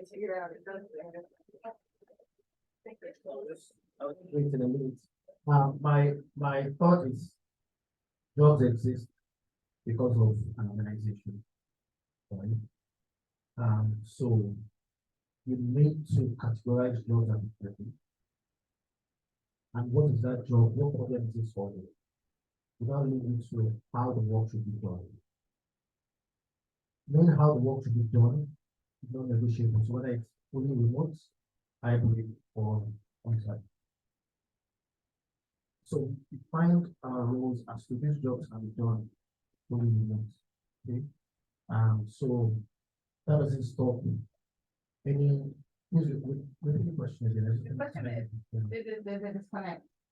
There's hybrid. Job. Yes. Yeah. Yes. Okay. So once we establish that going forward, jobs will be categorized that way. The second mindset is you need to create human experiences, not just a employee experience. But employee experience with HR. So I'm speaking about HR. So is you look at the forms of the organization and you see how do we create that experience for the employee. But human experience goes beyond just the forms of the organization. You as a human being, how do we ensure that work and life cannot be balanced really? So people say work life balance. It's not integrated life. How do we now integrate work and life? And that's the approach we say is now human experiences. So, for example, I have a remote work coordinator. That's a new role. That's a role that came about because of still remote work. Now, so a remote work coordinator will begin to look, is deliberate about those working remotely, ensuring that there's a connection, there's no disconnect between what's existing on site and this. The leadership is very critical. There are courses that came up saying leaders in emerging age or digital age. Leaders need to be trained or equipped with how they can manage things both on site and off site, ensuring that everyone is connected. So for example, we have a virtual office. Instead of everything, we must have a virtual office. We all resume there, we share tasks, whether you're working maybe on outside, so the connectivity is there. So there's no disconnection. You ensure that you have what we call this PIS at certain times. In fact, in the bank, we said we are going out. We're outside. Everyone was sharing pictures of their different teams, how they were doing team bonding. So whether you are remote or on-site, there's something that will bring you together. We have different resource groups that you are with, whether you're male, female, Gen Z, at different levels. You love sports, you love different activities, chess playing. It brings you together. We have a cafe one where it's open to co-working space. Thank you. Where you're working remotely, you can step out of your house, nearest cafe one, and go there and meet colleagues. So you see that the connection is absolutely. We have town all the things with the LD and it's virtual. So Correct comment from what you're saying. Law firms do have a long way to go. Yeah, and I think that maybe, especially for the purpose of the president, this cross-pollination is something that we need to drive, even when we have conferences, because the law firm is really close. So when we have these conferences, we probably need to have people sitting at from other industries, because some things that you mentioned are a bit strange. And so we really do need to open up, because what this means really, and what you said is with the conversation we had a number of partners, they are afraid for culture, and they keep talking about, oh, we're losing culture, oh, when are we going to come back? And the way lawyers are trained, they're trained to brick and mortar, and conventions are very important. It's just the way it is. What would enable culture to be retained would require that we are more flexible. So it's not just we are working virtually. There are a number of things, because I saw what you said about the onboarding specialist. Yeah. The law firm, HR is HR does a million things. Yeah, so even for onboarding specialists, right? There's a focus on those resuming remotely. So there's someone who manages those resuming, and ensure that cultural values from day one, they're inviting them. So a lot more. Let me allow you to speak. All right, so let me just add to what they said. Remember what I said in the beginning? Yeah. That you must determine and be specific in a simplified way. What is your lockdown facility? And this will be built from the angle of ASK, the kind of attitude we want, the kind of skill, and the kind of knowledge. And if you have recruited right in that manner. So it is not about going to the law school to get, or the university to get the first class, or the 2-1, or the 2-2. I always use Ijeoma as an example. He went to the, but he had an orientation. See, we HR people say, I sit on the council of the chairman, yeah.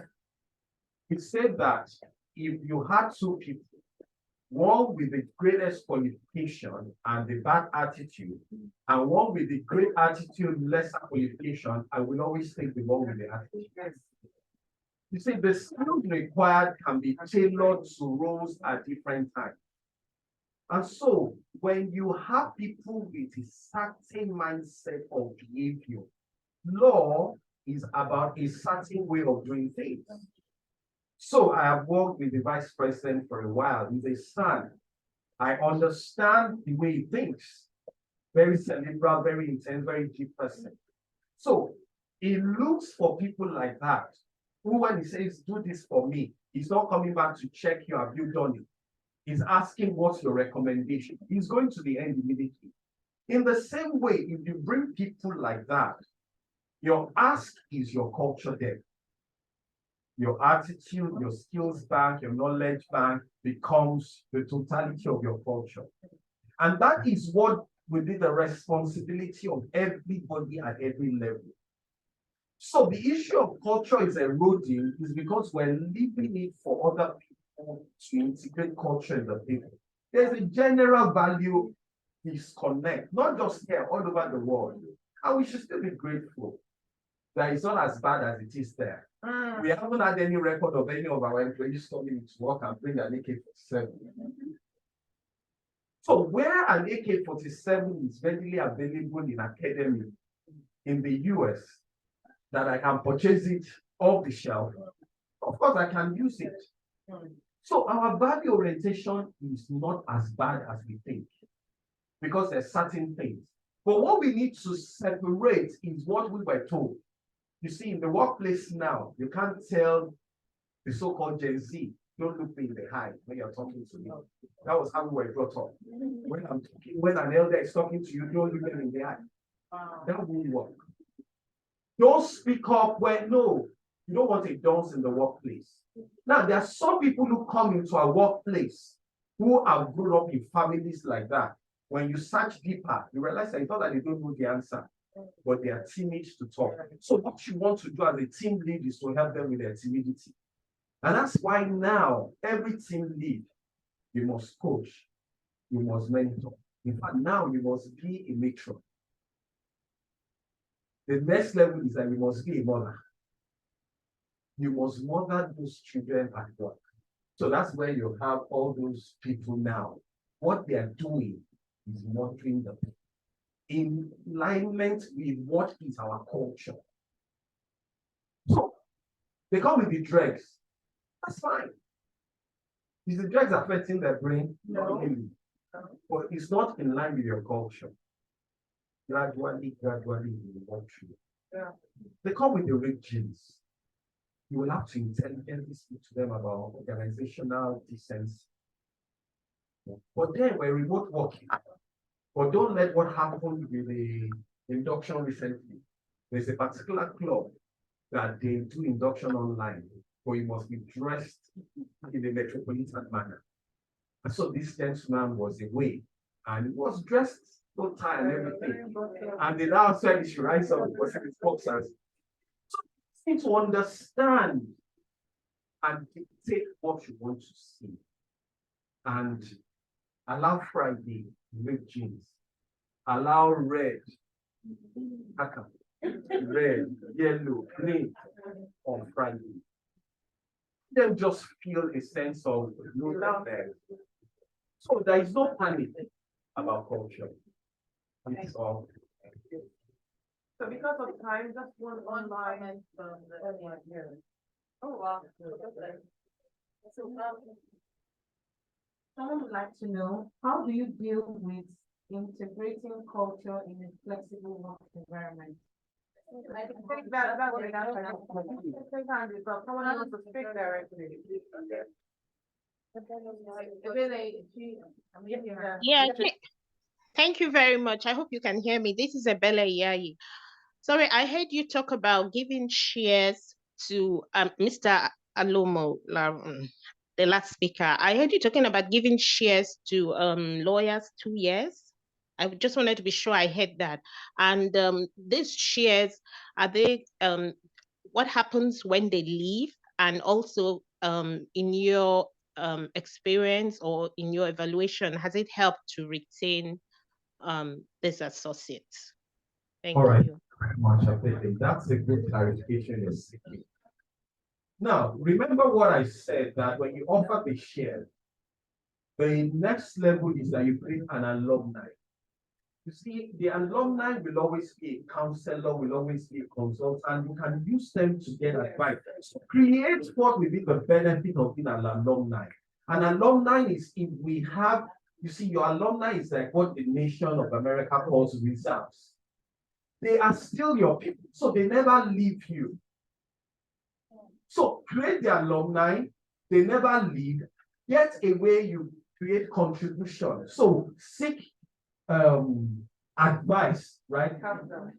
Counsel. So you have a matter. Your alumni is your pool. They are your pool. So you never throw them away.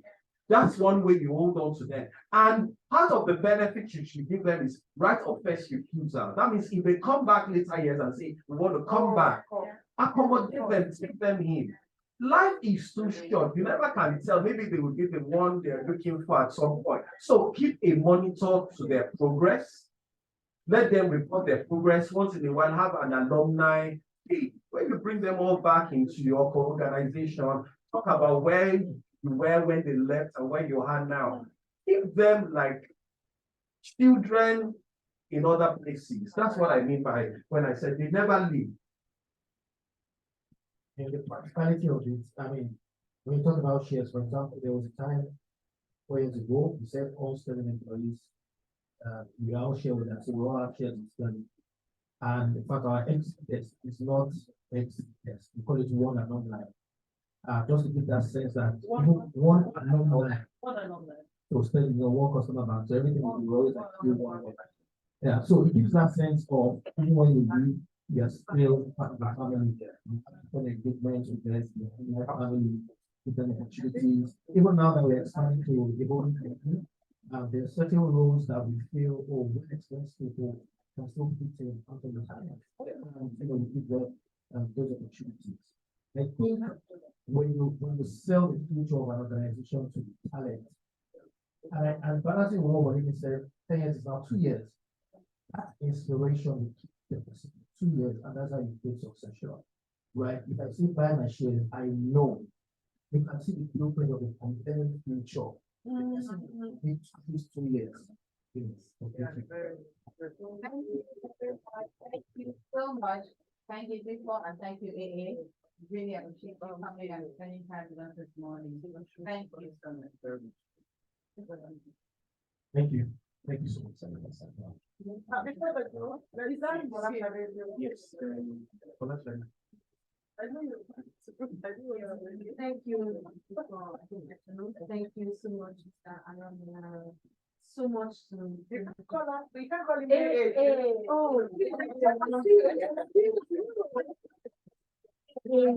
And then to our online audience, we say thank you so much. It's been a very, very great session today.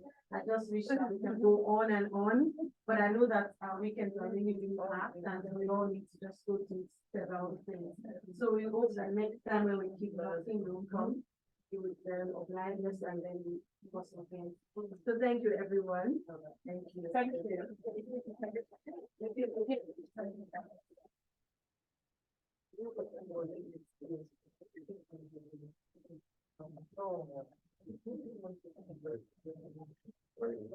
Thank you very much.